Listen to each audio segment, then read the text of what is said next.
Your parents were too busy. Your education let you down. People told you culture wasn't for you. But you're not stupid, and this stuff's really interesting. Join us for some drinking and thinking about the best of 5,000 years of human civilization. After all, it belongs to you.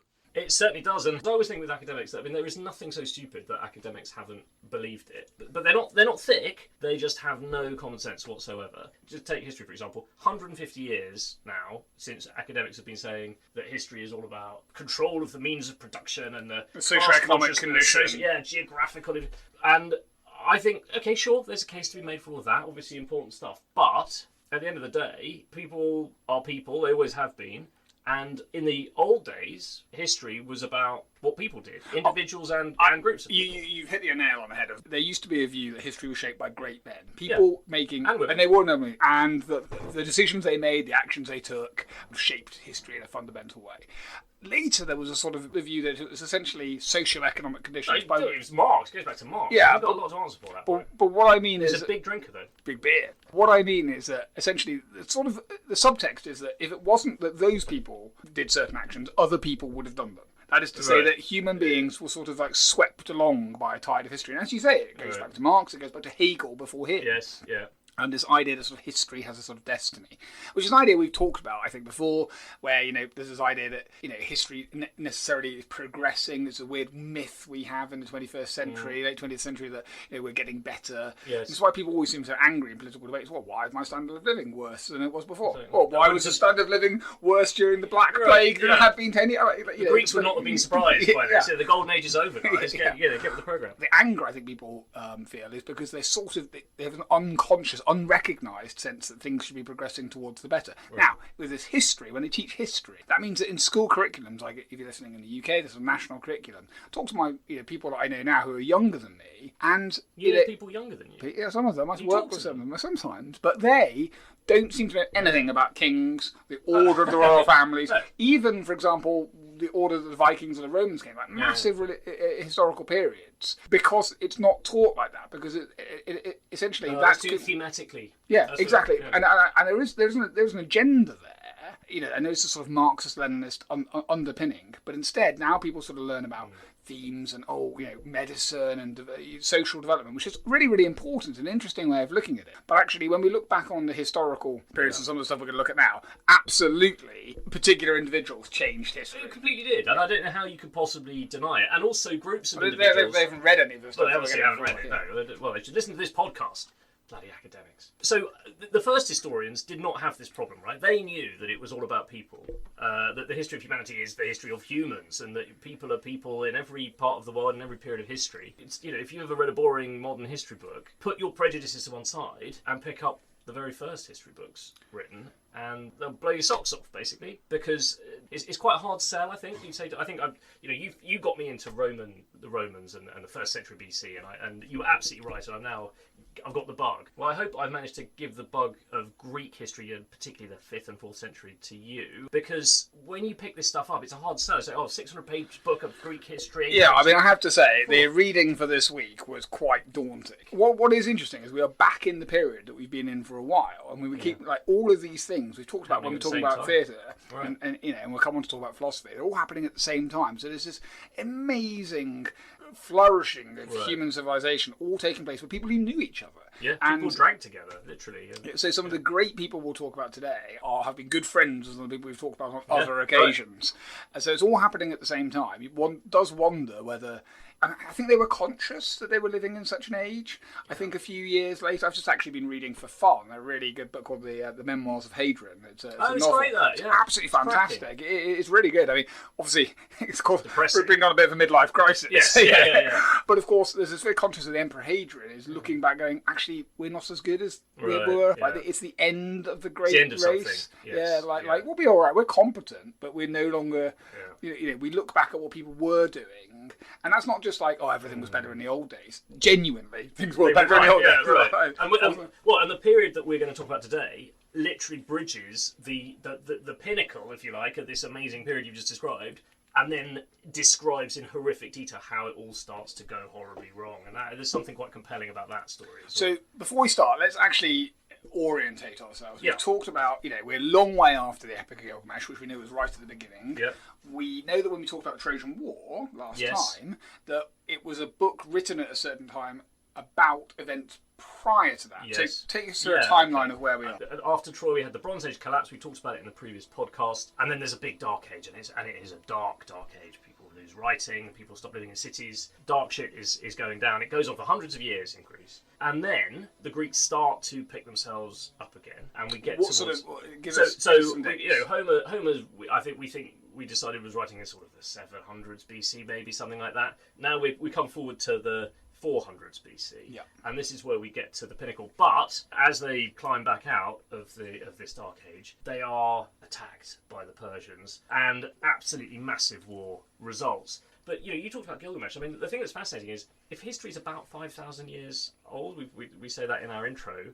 What we mean by that is people have been writing down what's been happening for about 5,000 years. But the first half of that is King Gilgamesh was the son of so and so, and then his son took over, and then you just get a list. It's basically it. And then suddenly we get Herodotus, and for me it's like a light goes on because he's describing this world that's coming out of a dark age, and we've seen nothing like this before.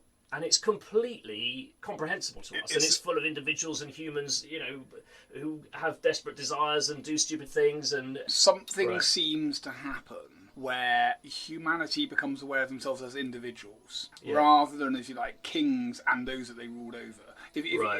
I don't know, perhaps in prehistory we had large tribes and tribal leaders and everyone was subordinate to that, but the cult of the individual, the concept of an individual, and that they change history, that thesis is put forward here. And not just kings, I mean individuals who are not kings. Yeah. So they all sort of enter history. When someone has the idea, actually we could record what people do and how these events came about. Obviously the war against Troy was in some senses a war between West and East, if you like, although the extreme Europe East against Asia, round one, basically. Yeah, exactly. So this is Europe against Asia, round two. And they were thinking about it in those terms.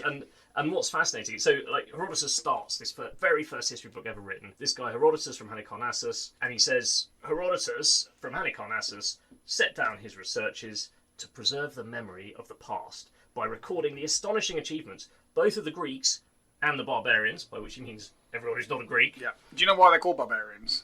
It's something to do with the noise that they they thought that all non-Greek language all sounded like bar, bar, bar, bar. It's like us sort of the French going ho, ho, ho, ho. Obviously no Frenchman's ever said ho, ho, ho. But is the British referred to all foreigners? Is the word in English is the ho, ho, ho. It would be that like barbarians. Yeah, absolutely.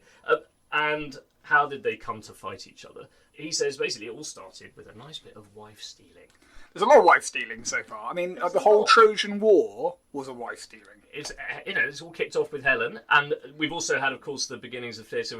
We've had the Medea and how Jason goes with the Argonauts and steals Medea, although she's very willing to be stolen. Well, Helen's willing. I mean, what do we ever? Is it a willing steal this time? I mean, it sounds like it never works out well. It never ends well, does it? I mean, it's like the stealers and the people being stolen seem to be both quite up for it, but it's what their families and friends think about it that's more of a problem. So Herodotus, we don't know that much about him. We know he's from Halicarnassus. He was a bit of a naughty boy though, because he got kicked out of Halicarnassus. He was exiled, and he basically went on a sort of massive round the world tour. Basically, just wrote down everything that he saw and everything he found. I think it is very immediate because you get this sense that he's basically just gone to a lot of pubs and chatted to people at the bar. Yeah, and so believed everything that they've told him. As you said, in translation, Herodotus' Histories is 600 pages long.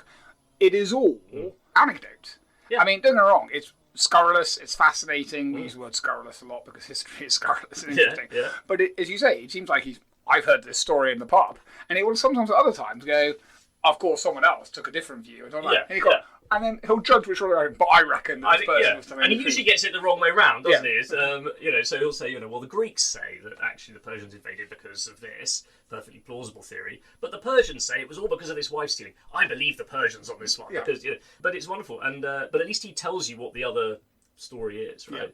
Yeah. It is a collection of anecdotes and facts that he has learned. Well, but this is interesting as well. So we know that he, a bit like Homer, this was designed to be read out loud, right? Yeah. So he's standing in the marketplace, basically. Well, all books are at the time. Yeah, that's what people did in those days. And so he's basically saying, right, who wants to listen to the story of how this war started?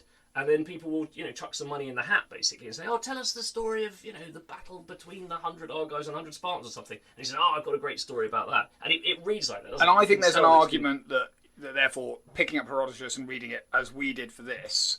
All in one go. All in one go. And I have to admit, this was, for me, reading it, not rereading it. Right, I know you're more familiar with this. I know who Herodotus was. I sort of read bits and pieces of him. Yeah.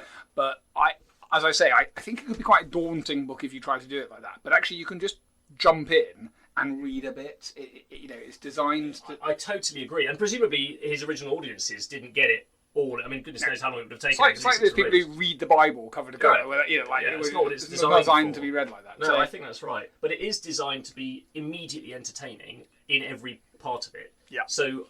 And it is. I mean, you pick it up and you start reading, and you just suddenly you're grabbed and dragged into this amazing, colourful. Well, because it's conversational. That's the thing. It's a bit like your pub analogy is a really good one. It's a bit like hearing this person chatting, telling a great story down the pub, and it's really, really good.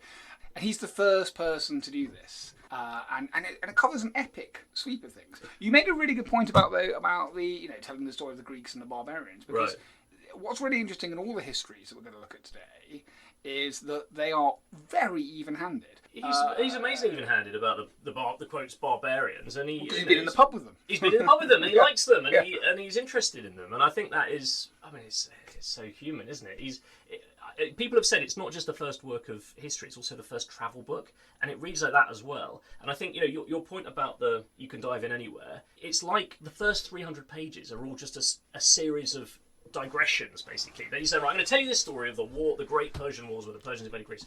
But hang on, first I need to tell you who the Greeks were, and then I need to tell you who the Persians were, and then, now we're on that subject, I need to tell you about this. It's a bit like a conversation with my father, right. Or more specifically, I don't know if... about another very entertaining tavern legend. I'd like to read his memoirs, basically. It's like an ultimate shaggy dog story, basically. You can get quite lost at points. Yeah.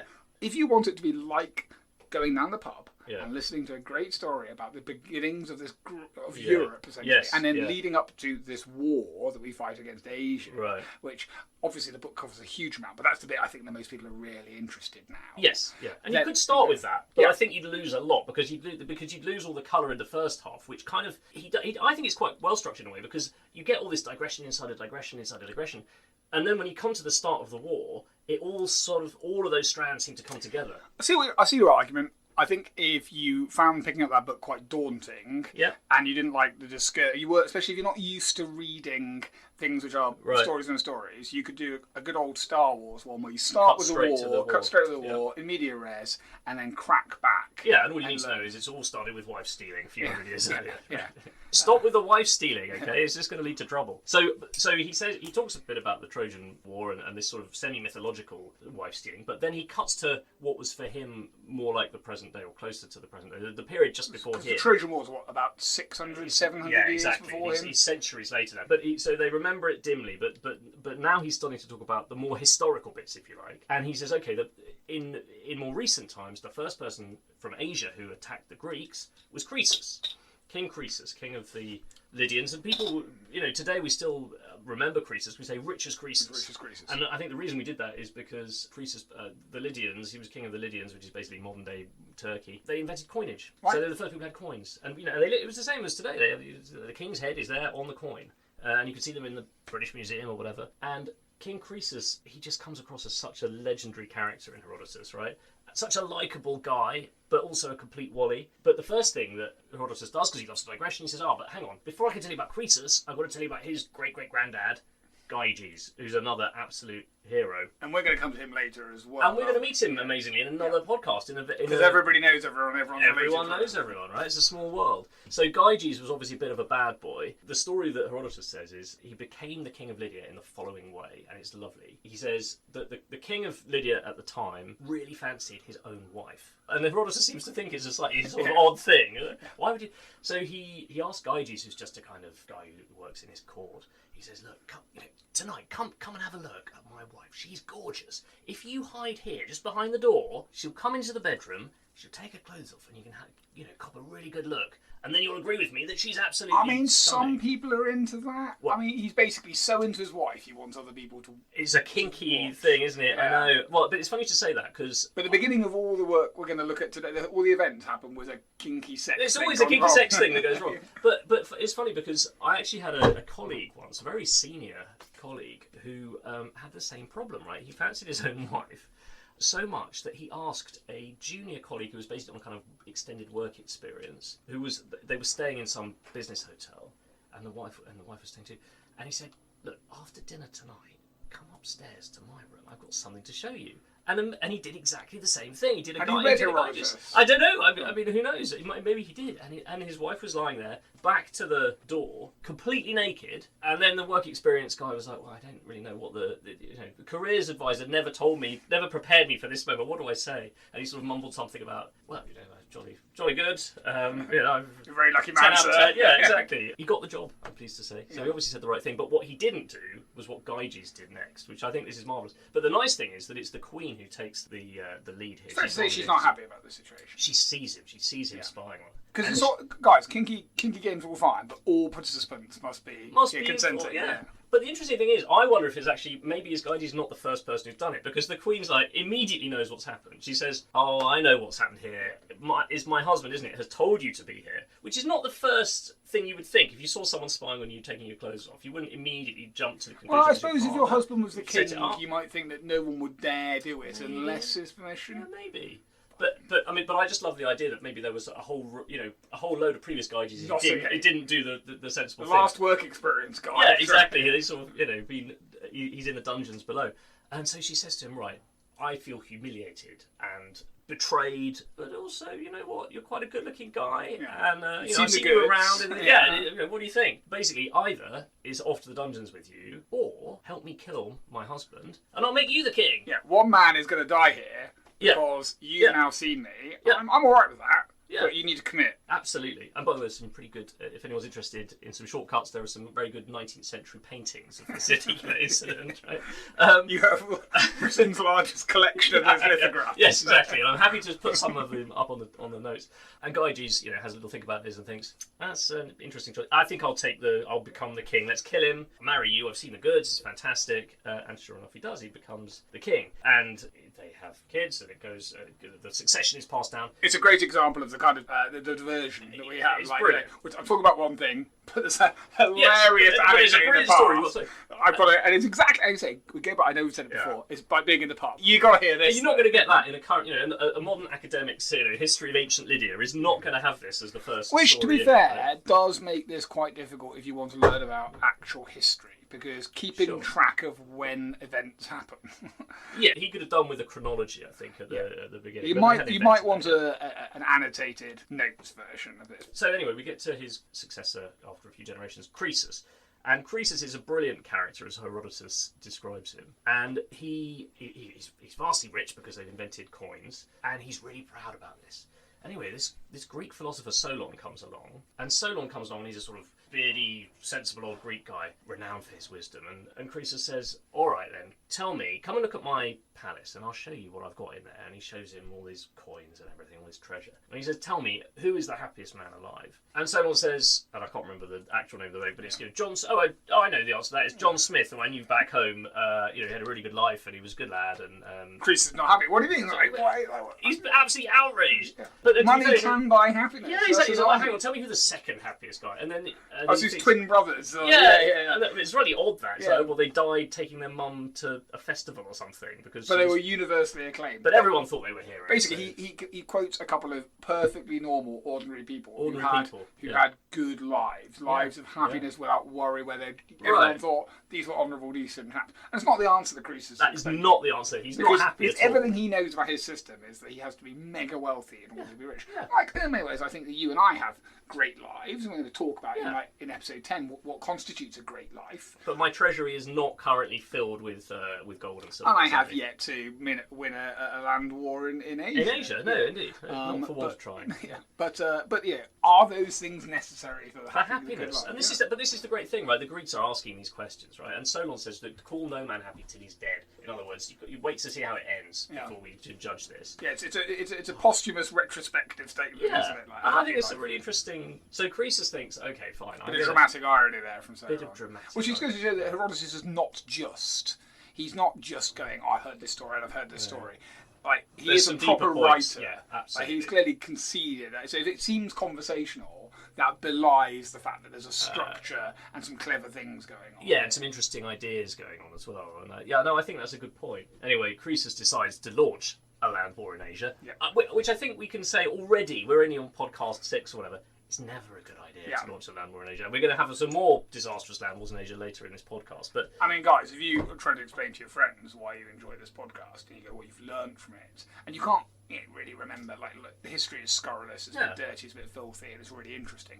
But also, please, do not launch a land war. Just don't do it. Don't do it. Unless you're Alexander the Great, it's a bad idea. Interestingly, Croesus is slightly unsure about launching this war. So he thinks, I know, I'll ask the Oracle at Delphi. That's worth talking about, because the Oracle at Delphi comes up quite a lot in the books that we've been talking about. And all the Greeks seem to trust it. All the Greeks, regardless of... Because Greece isn't a single country here. It's city-states and regions, and sometimes they have multiple names for the same place, which is a little bit difficult to track. So Greece is a sort of like a civilization rather than a country. Right. And all the writers that we're going to look at today speak about the Delphic Oracle or the Oracle at Delphi without really explaining what it is, because they take for granted that everyone knows.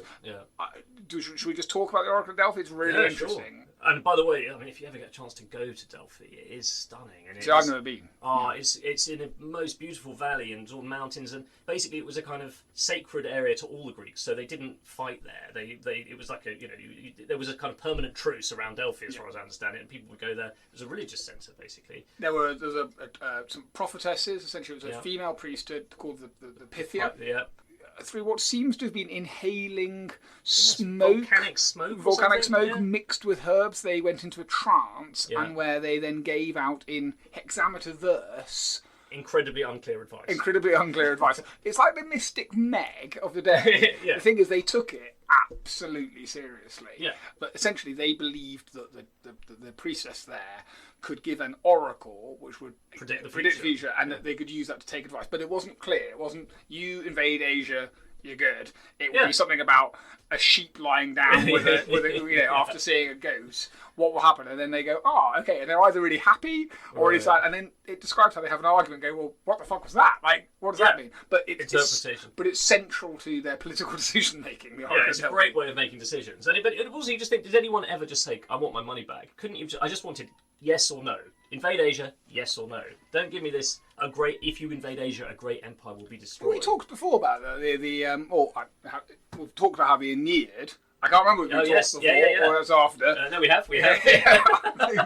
Losing track. You haven't worked out by now. There's no lie. Like the Oracle at Delphi, you can see the future. I can see the future. Or these aren't all recorded in order. The Aeneid being used as a magical book. I mean, the I Ching. Of course. In China. So we... quite often this idea of is divination. It's called. It's not prayer in that sense. It's not prophecy in the way that we'd understand it in Judeo-Christian tradition. It's divination. It's the use of literature. The Delphic Oracle basically writes a small poem, and then you have to ponder over what and then you means. Have to work it out. And it's really stupid, because obviously it'd be much more sensible to look at the disposition of forces and then chop up a cow and see what colour liver it had. And that would give you the answer. We don't know why you bother going to Delphi. Anyway, Croesus idiotically interprets this, and I think most people have heard this story, it's so famous. If you invade Asia, you'll destroy a great empire. Thinks, happy days, I'm going to destroy the empire of Cyrus the Great, the Persian Empire, I'm going to invade. Unfortunately, of course, it's his own empire that ends up getting destroyed. So Herodotus talks about this war, and there's all sorts of great juicy details. There's a battle which is interrupted by an eclipse, a solar eclipse, which one of the Greeks has predicted successfully, amazingly. So one side knows not through looking at entrails of Delphic Oracle, but through science. Because again, needless to say, we're not just at the beginning of theatre, history, but we're also at the beginning of science, philosophy, political theory. So all of these things are coming at the same time. Basically, there's about 10,000 Greeks invent Western civilization as we understand it, and which we're still using today. It's amazing stuff. And then, of course, at this point, Herodotus says, hang on a minute, I haven't told you about Cyrus and the Persians yet. So then you get the story of Cyrus, who I think must have been one of the most extraordinary people in history. And I mean, the interesting about Cyrus is, would he be more famous as the sort of builder of the first great multinational empire, probably in history, if he hadn't died in battle, losing? I wonder, compared to Alexander the Great, he drinks himself to death, whereas Cyrus, he's got this story where he ends up conquering Croesus and conquering Lydia. He conquers Babylon. He sets up this massive empire, and then he attacks. Then he foolishly crosses into the steppe and attacks the steppe warriors. And there's this amazing scene where the queen of the Scythians fights him, and eventually he's defeated, and he gets his head chopped off and shoved in a bag full of blood. And then the queen says, you come here to drink our blood, and here you're going to have it, basically. I mean, it's worth saying, we know this is true. I mean, we have to keep reiterating that. We have physical archaeological evidence of Cyrus, stuff he wrote. Why is Cyrus so famous? Well, you put your finger on the nub of it there. He creates this multinational empire, specific policy of multinationalism. Yeah, and a surprise, like elements of human rights, even. Like, people have claimed that this is the first ruler who had a well, he's mentioned in the Bible very positively. Yeah. He's actually declared as the anointed one, which means the Messiah, although not with a specific concept of being the Messiah, but a Messiah, because he essentially conquers Judea, and in doing so extends civic rights to the people. Oh, interesting. So they're not a subject people. So it's actually a very positive comment. So again, you're saying, why is he so famous? I think possibly because he appears in the biblical tradition, which obviously subsequently in Christian Europe is. So he's not the Messiah, but he's not a very naughty boy. No, he's one of history's good guys from that perspective. Yeah. And clearly a huge hero in Iran as well. Yeah. He was a sort of foundation of their culture. Iran. Iran wasn't. Yeah. Well, and you could see here. I mean, one of the things you can visit there apparently is Cyrus's tomb, and it's there, and you can see it today. He's one of the people who's called the Great, who, along with Alexander, really is the Great. I mean, I'm not sure about Peter the Great or Ivan the Great. They're all right. Yeah, but this guy really was Cyrus, great. Alexander. They're probably the greats. Well, it's an amazing coincidence, isn't it, that was their name, and then they ended up actually being great. Yeah, I mean, well, that's normative determinism for you, isn't it? So we get this big war between the Lydians and the Persians, and it does not go well for poor old Croesus. And the story of that is very interesting. He ends up being forced back to his own capital at Sardis. And if you ever get to visit Sardis, I cannot recommend it enough. It's kind of off the tourist track, but it's not far from tourist areas. So you go to Smyrna or Ephesus on the Aegean coast of Turkey. Yeah, it's a very short way inland, and it's this amazing crumbling mountain with bits of ruin and stuff, and you can just walk. It's just someone's farmer's field, basically. You just walk up there. You can see where all of this happened. Cyrus wins, to cut a long story short, and it's worth reading the story. Well, spoilers. You spoiled Herodotus. Yeah. Then we get a description in the classic Herodotian shaggy dog fashion of Cyrus's empire and all the parts of it. And Herodotus has been travelled to lots of these places, so he talks about the pyramids, and he talks about Babylon and the Tower of Babel, and he talks about, and then he gets sidetracked. He says, "Oh, did you know that in Babylon all of the women have to become prostitutes before they get married?" And he just sort of throws this out there, and they go to the temple, and it's a sort of religious thing. He's perfectly respectful of this, and you kind of think, really, Herodotus, has someone been pulling your leg on this? Well, yeah, I mean, you get that a bit with later with sort of Marco Polo, when you're like, right, did you travel to these places? Yeah. Are you making it up, or was it actually like that, and we just don't know, or were your leg pulled? The difference is that, spoilers for season 7, Marco Polo is probably making it up. Make it up, yeah. Whereas Herodotus seems to have, on foot or by horse, sort of travelled around all of these places. Yeah. Is it 100% accurate? No. No, I think it's fair to say. Is it always politically correct? Absolutely Definitely not. But Herodotus is telling everything I know about the world. Yeah, it's saying his truth. Yeah. But the interesting thing is that a lot of the things that people had said that he had made up have turned out to be quite plausible. So he talks about, for example, steppe barbarians who, when they've chopped their enemies' heads off, they plate them with gold and use them as drinking cups. And we found those. We know that actually happened now. And then there are other places. The problem is, Herodotus, bless him, he's not got a very good antennae for what is likely and what isn't. Fortunately, he records both versions of things, but he'll say things like, there are 3 different theories about why the Nile floods. And then he'll say 2 completely nonsense theories. It's either he's perfectly plausible, or it could be melting snow water, but it's obviously not that. Yeah. And he's very confused. At one point he talks about Britain, and he basically says, "Well, I don't believe in that. That's obviously mad. It's obviously nonsense. There's no such thing as Britain." He's got this. Therefore, But he mentions that people believe in Britain. But he mentions people believe in it. It was interesting, but then he. That can be very frustrating for someone or different. If our listeners want to go away and they're used to a history book or they picked up because they enjoy history, if you don't enjoy history, you're probably not. This is probably not to it. Yeah. You're normally used to, in some senses, someone going other direction and only recording the information which they think is relevant. Putting a biased work in, and hopefully, if you're any good, reading another biased work from another point of view and trying to find the truth in the middle. Herodotus does both those at the same time. You go, but what do you believe? And he goes, well, I've told you what I believe. Yeah. But I've recorded all the I've possibilities. told you the other possibilities. And that's what's nice. Isn't it? So when he says, in Egypt you get, sometimes the people who embalm mummies are necrophiles, and that's why they work in that industry. Maybe that's right. I mean, who knows?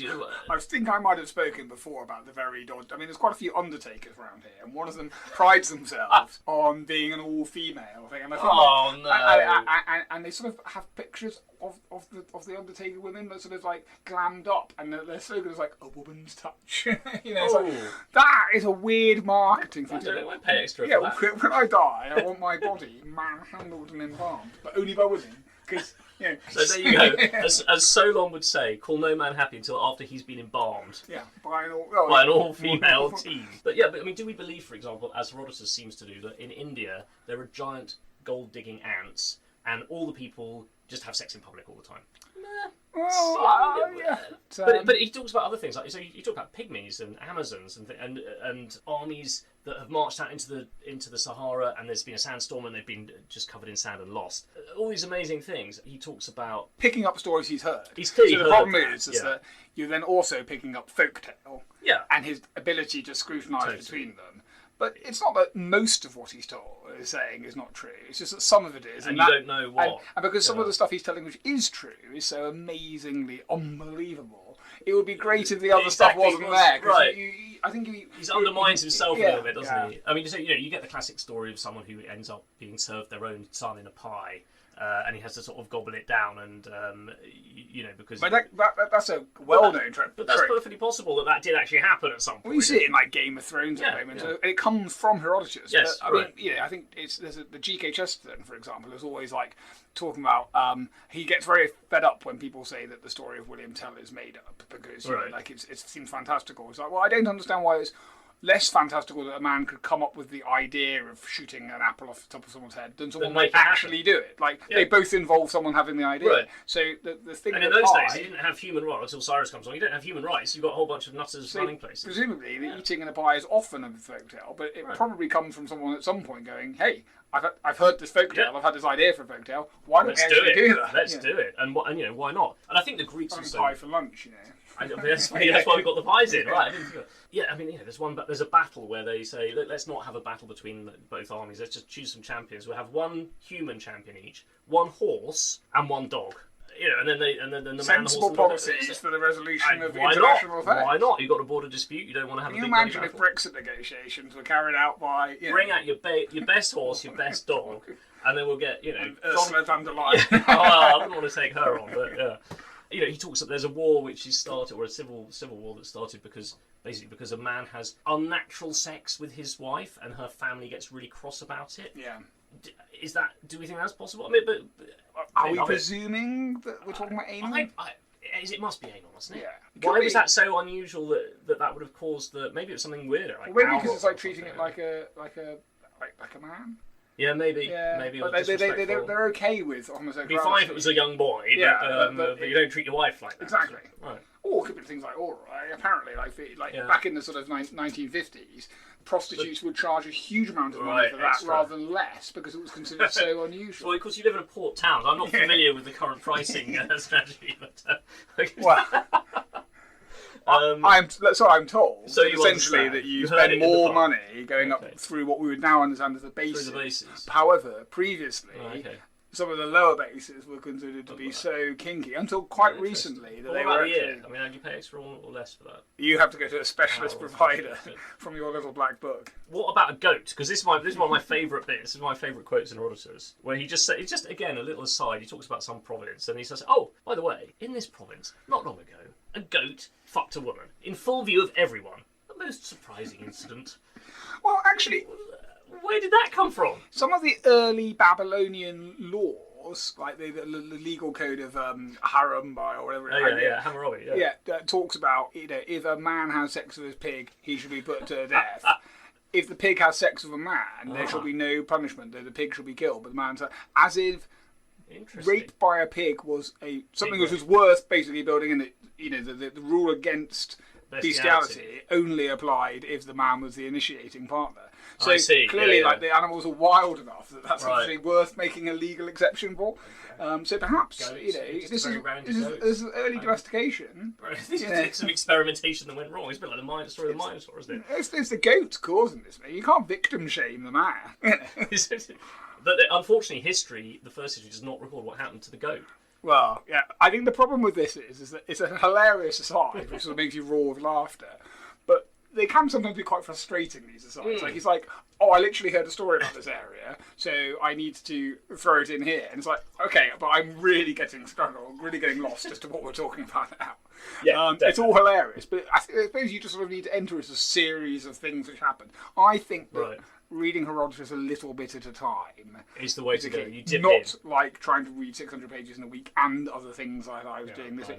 But I have my copy of Herodotus here, and it's the sort of thing I think I'm going to permanently leave in my going away bag. Right, it's a perfect dipper in it. Yeah, I'm sitting on. Next time I'm sitting on a beach in Italy or something, I'll read a couple of pages of Herodotus, and that's what you want. And maybe in my lifetime, it's a Christmas Day book. Because I feel like I sort of had to rush it a little bit, which I think was a shame because I think it's too dense. So rich with stuff, isn't it? No, I agree. It's a lifetime. It's to be savoured like this fine wine we're drinking. This excellent wine, and I'll come to the details of this wine in a minute. Actually, because it's got an interesting provenance. But just to pick up what you said, that's very interesting. You are not the first person to say that. So we've got the English Patient, which I think was a Booker winner, wasn't it? Yeah, multiple.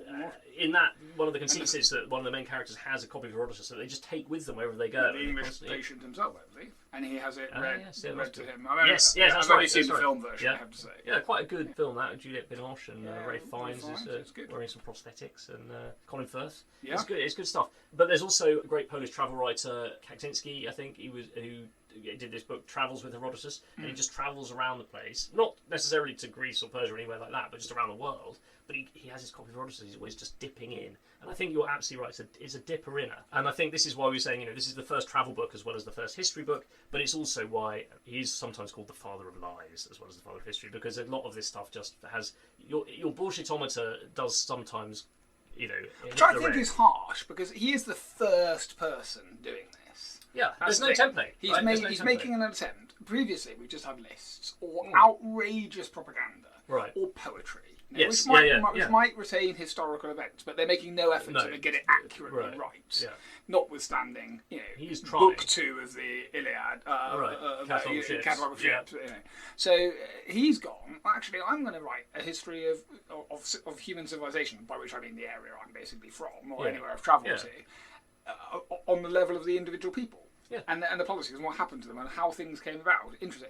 And so, I'm going to tell you everything. I'm going to tell you everything, because I'm trying to record everything for posterity. So, because of that, and because he's dependent on secondary sources, he's not as perhaps thorough and fact-checking as he might be. I think you're right, and that comes out more when you get to the second half of Herodotus' his histories, which is the story of the Persian Wars. And that is much more like a proper narrative history, isn't it? Because, as you say, this is a book of two halves. The first one is essentially, he even says this, I'm setting the scene to explain how the world is, the disposition of all cultures and civilizations on the eve of this great war. So it is a bit rambly, because it's trying to cover absolutely everything. Indeed, and I think, so it's quite nice that he then focuses down on this single story, and it is an epic story in itself, and clearly in real life was epic, and it has been recorded epically. I mean, it is just such an amazing story. So where's he living in time in relation to the Persian War? So is he a contemporary? He was a contemporary of the Persian Wars and would have spoken to people who had fought in it on both sides. Yeah. So he would have been younger, but he wasn't an actor in those wars, No. but he would have met older people in So the pub and heard the stories. It's like being alive in the 1960s, Listening to the war stories. War stories, yeah. Yeah. And how long does the Persian War go on for?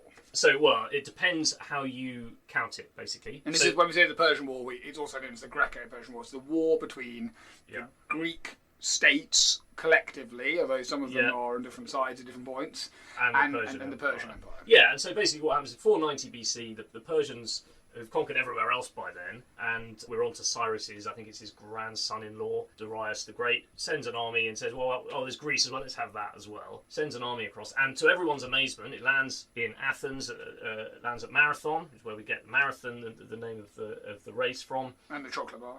And the chocolate bar. Well, they bloody changed that, didn't they? I'll never accept that. No. It's my dying day. No. Never.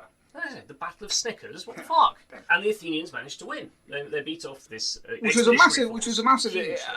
Well, that was a turn up for the books. Because I mean, literally, when you said they conquered everywhere, essentially Asia has now fallen. Yeah. We don't quite know how far east they get. They've got probably into India. India. And sort of swept across. And now they're going, Europe seems nice. Europe next. Let's go. Let's go. And of course, Marathon is because a Greek messenger runs back with the news of the battle, absolute bollock naked, 26 miles. That's the distance from the battlefield to Athens. He drops dead when he gets there. Yeah. So obviously, all of these sort of fitness freaks thought, "What a great idea! Let's do that just for fun." I would make a point that it would only be a true marathon if you fought a battle beforehand. Yeah. Because I think we've made that point in another podcast already. Indeed, yeah. But so wow, the Greeks have won. Now Darius then dies of old age, and his successor Xerxes, the great king Xerxes, says, right, I am seriously pissed off with these Greeks. I'm going to bring together the biggest army that has ever been formed. I'm going to gather in all my forces from all over the empire. We're going to invade Greece and we're going to fuck them up. It's an affront to him. There's nowhere left to expand. Yeah. Europe's obviously next, and his predecessor. I mean, it's a bit like George H.W. Bush. Right. He's got something to prove. He's got something to prove. But also, I mean, the Greek civilizations are they're not a rival. And the Persians don't think it's because Greece is like it's a tiny little area compared to Persian Empire, right? But so it's almost an affront. Yeah, it's like what do they do? And of course, just to really rub salt in the wound, when he sends the ambassadors for the traditional sign of supplication from the Greek cities, he says, give me earth and water. So the ambassador turns up, says, give me earth and water, basically bend the knee. And the Spartans is quite a nice story in Herodotus. They say, yeah, sure, we'll give you earth and water. Chuck the ambassadors down the well. Yeah. Fair to say that Xerxes is not best pleased when he hears about this. You're not normally supposed to kill ambassadors of coming under a flag of truce or messengers. I mean, you don't shoot the messenger. Don't shoot the messenger. You don't throw them down a well. You definitely don't shoot. And you don't do that if you're a tiny, tiny city-state taking on the Persian Empire. But they're not having it. They're like, actually, we've got our own little civilization going on quite well here. It's got some, we like the way it's got some cultural principles. We're not happy with being part of a major Oriental empire. Yeah. And we're willing to fight. Yeah, they don't want to be a part of a big continental empire. So, Xerxes is an interesting character as well, as Herodotus paints him, because he's this great despot and he's really angry man, and he's the baddie, really. But he also has these flashes of being a sympathetic human. So he gathers these. Well, he's the emperor over a huge area, the king of kings, the Shah of kings. Yeah. Exactly. And he gathers together his forces in Turkey, and he builds a bridge of boats across to Europe, across the Hellespont. And this wonderful scene where he's standing there, or he's sitting on his chariot or his horse or whatever, and all of his Persian army, all this hundreds of thousands of men and horses and God knows what, crossing this bridge of boats. And Herodotus has him bursting into tears. And one of his henchmen says, "Why are you crying?" And he says, "Well, look how magnificent this is, this scene. Every single man that you see here will be dead in 100 years." Yeah. That's just such an interesting little aside. A modern academic wouldn't put that kind of detail. He's psychologically complex. There's actually quite an interesting story, isn't there, about the building of the bridge because Hellespont, because the first go goes wrong. Is this just like a storm or something? There's a storm. They haven't. I mean, it's quite a long distance. It's never been bridged. No. It's been swum, of course. Yeah. But we'll come to that. Xerxes is the first man to bridge it, and there's still no permanent bridge. No, that's true. Yeah. So he's anyway. The engineers, it doesn't go well. It fucks up. needless to say, Xerxes, who absolutely realises he can't bring them his force by sea, because that's a major the Greeks are good at the Athenians are a fairly strong naval power. He's like, right, so we're going to need to come by land. It all goes a bit wrong, so he calls the engineers in. He has them all beheaded. He promotes their second in command to them, and it really describes like a Darth Vader type school of the Emperor is not as forgiving as anyway, so he promotes the second in command, and it's really interesting to discuss to see what they then do. And Herodotus describes it in detail, and you just get an absolute sense of the fear of these guys. It's belts and braces. Like the instructions about what they do to make sure this bridge fails. Like, never have 40 people give them so much thought over an engineering project. I don't even think today, like building the Fourth Row Bridge, they were so. Well, this is why we should do that for HS2. I think that would get it sorted, right? But it's fair to say Xerxes' sort of management style is quite interesting. Yeah. So I love the story. It's a little inconsistent at times. Because you have these moments where he's a sympathetic guy, and then you have these moments where there's this story with the bisected son. So this guy comes along and says, I'm in your army and I've got 4 sons fighting for you. Well, he's a Greek, isn't he? He's a Greek fighting who has gone over to this. Goes, hey, I think he's like the richest man in Greece or something. He goes, I'll give you all my money. Right. I give it all to you. You can come here. I will help you. I think you'd be a great king, and I pledge all of my children to serve in your armed forces. And he goes, great. Then they obviously are going to kick off, and he has this moment, this wobble where he's like. And he goes, ask me anything, said the king. Xerxes says, if there's any, you're my loyal servant, ask me anything that you want, and I will grant it. He goes, could one of my children, sons, not go to war with you? Just one? Just one, because, they will all be happy to die in your service, of course. But could I just have one for the preservation of my life? What happened? Yeah, Xerxes is just no. And in fact, bring out that guy right now. What the fuck? We're going to chop him in half. Why are you saying this to me? How could you even... We're going to chop him in half, and we're going to set him up on either side of the road, and I'm going to march my army between the 2 halves of your son. Bisecting Private Ryan. Every one of the 3 million people, 3 million... is going to see... Is going to walk between your dead son. The one you asked to save, by the way, your youngest, not any of the others, because you withheld them from my service. Unbelievable. Now... Again, you have some sympathy for this Greek chap. I forget his name. It seems like a reasonable request. But he's like, no, you're either all in. He's not going to ask for anything else after that, is he? He's not going to say, okay, well, how about just my, can I have my second son come back for Christmas or something? He's not going to. Say what you like about Xerxes, he got shit done, right? Yeah. Every one of his armies marched between those 2 halves is going to think, maybe I should obey my orders. Yeah, there's a school of management style that he's signed up for, and he's committed to it. I mean, how do you manage a team, don't you? Are you in the Xerxes sort of thing? Are you on the more of the kind of Themistocles and the Greeks that make a speech and rouse the troops? I see myself more as a Leonidas most of the time. Yeah. However, come on to him in a second. However, recently, one of my subordinates has been deeply vexing to me. Okay. And so you get moments of temptation and just... I genuinely chop was the fucker in half. To do some beheading. What would HR say if you did that? Well, I suppose it depends. It all depends what happens. What's the policy on bisecting a subordinate? It doesn't appear in the company policy. No, there you go. So as far as I think you've got a case. Anything which is not specifically forbidden is permitted. That's the basic English common law. That's the English way. It's interesting you mentioned Leonidas. So the Persian army crosses into Greece, and it's fair to say it's pretty fucking huge, and to the point where Herodotus says they drink rivers dry as they march. And the Greeks at this point are probably thinking, gulp, maybe we shouldn't have chucked those ambassadors down the mill. Are they thinking at this point, we are doomed? I think, we talk about poetic exaggeration and the numbers of people, but there's good reason to think it really was such a large number, because the crossing of the Hellespont wasn't required because the logistical requirement to land the ships...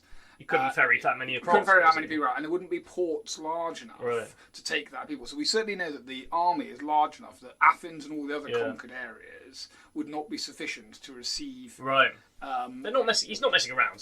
So actually, the fact that you bother to bridge the Hellespont means you're coming with a lot of men and material. Right. That's interesting. I hadn't thought of that, and it makes sense. And unfortunately, against him, the Spartans, basically the Greeks withdraw to the Peloponnesian. If you look at a map, there's a very narrow isthmus of land, which they build a wall across. And while they're building that wall, I think, or while they're gathering their forces, they send out Leonidas with basically 300 blokes to hold up this massive army. And of course, everyone surely knows this story or has heard bits of this story. Well, I think this is the time. I know we normally talk about like shortcuts at the end, but I think it's worth saying. I think a lot of our listeners will be familiar with the film 300, sort of highly stylized. Right. I mean, it's an adaptation of a graphic novel, which is an adaptation of Herodotus. Yeah.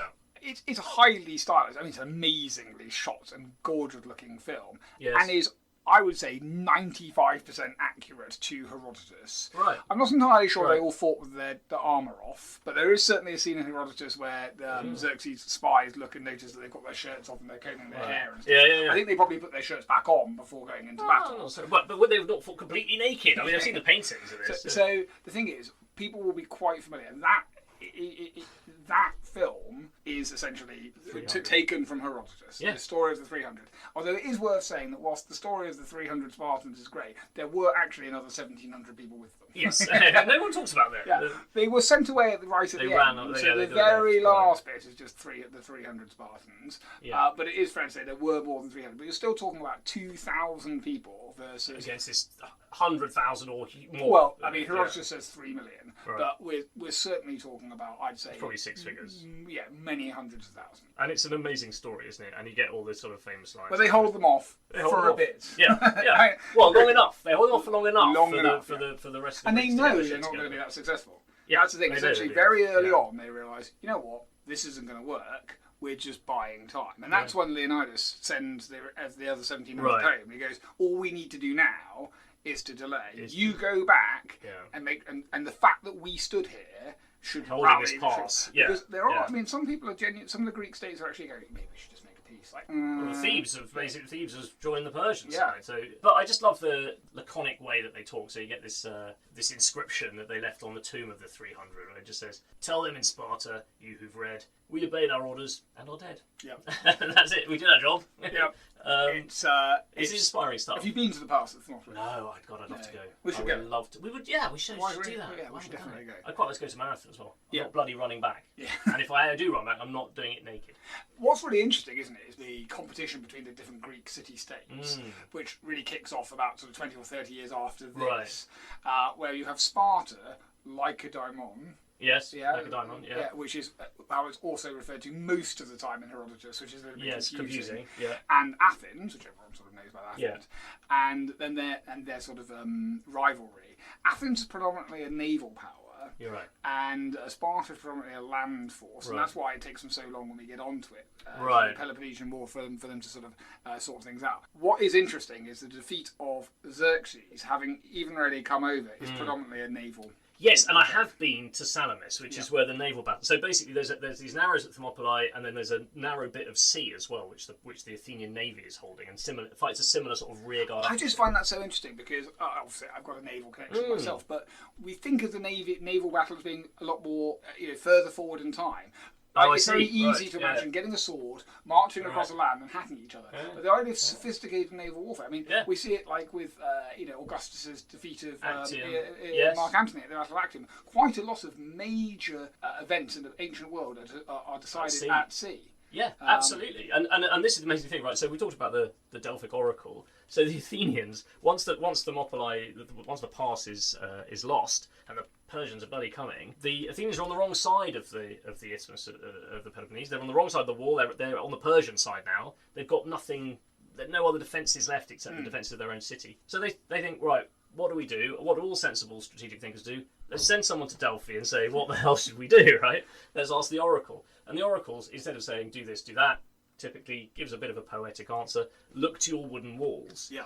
Incredibly helpful, because it means that the people who want to stay and defend Athens say, oh, let's just fortify a big wooden wall around Athens. And the people who want to run like the bloody hell away say, no, they mean the wooden walls of our ships. Yeah.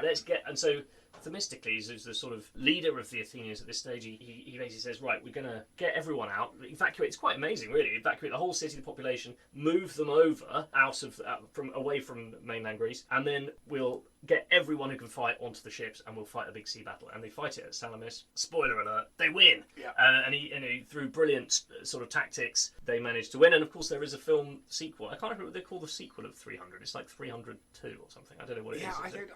I never saw that. Have you not seen it? I don't think it was. It's exactly the same. I don't think it was. It's got Eva Green as the Queen of the Carians, who Herodotus talks about. There's a definitely- cracking sex scene where she sort of has sex with Themistocles, which is not in Herodotus. It's the kind of thing Herodotus would have I made. do enjoy a bit of Eva Green, so maybe well, I so should. did Themistocles, according to this film. But I mean, I have a problem with the films because although they are clearly based on Herodotus, they are. I do find them a little bit sort of crypto-fascist. I don't know. There's a slightly uncomfortable. Yeah. What they don't have is Herodotus' sympathy for the other side. Yes. Like Xerxes is like literally a monster yeah, almost. Yeah. Literally, he's like a huge 12-foot guy, and I mean, they're fantastically nipple made, clamps and they're a great intro. And if you've seen 300 and then been wondering for the last hour, as we're going on about the story, the build up to that story. Yeah. And Herodotus just tells that story, and he tells it really grippingly. I highly recommend it. But I would agree that 300, as I say, lacks that nuance, so to say. Well, it lacks the even-handedness. Yes, yeah.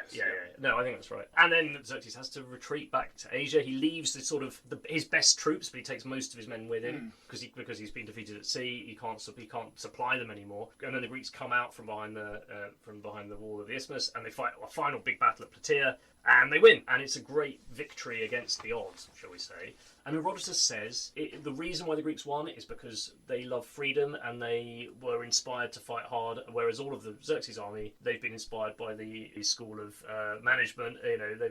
They're under the lash. But actually, with the Greeks, it does seem to be they genuinely have sort of democracy. I mean, it doesn't involve women and slaves, but they're making a start.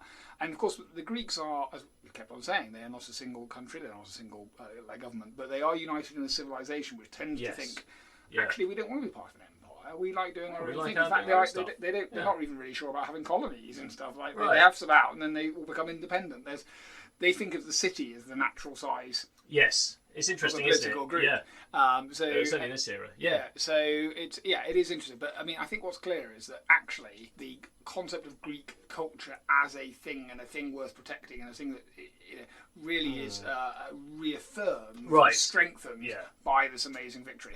Yeah. Which then, of course, takes us into a bit where they then squabble amongst themselves in a fairly major way. But this is this is a turning point of history. Had Xerxes won, would we have had Western civilization? Western civilization would never have occurred. Indeed, and it feels like it's a 1940 moment, and I think it probably had the same kind of sort of epic romantic element to it. The generation that lived through 1940 in this country certainly always harked back to it as this, we stood alone against this, massive tyrannical force that came to get us, and it was vital for mankind, or for civilization that we won, and we did against the odds. It has that kind of feeling to it, doesn't it? I think if Xerxes had conquered, then Rome, had it even emerged, would not have conquered Greece, and if it had, it wouldn't have been so influenced by the Greek culture, which would have been suppressed. Exactly, and we wouldn't have had all of the stuff. It's hard to see how we'd have had all the philosophy and the theatre and everything going on under Xerxes. Would stop now, we'd be going talking about lists. Yeah, exactly. It would be lists for another 2,000 and it would be Artaxerxes the 30th would be the current king. I mean, by the way, that's the end of the book. I mean, it's a brilliant thing that they win the war.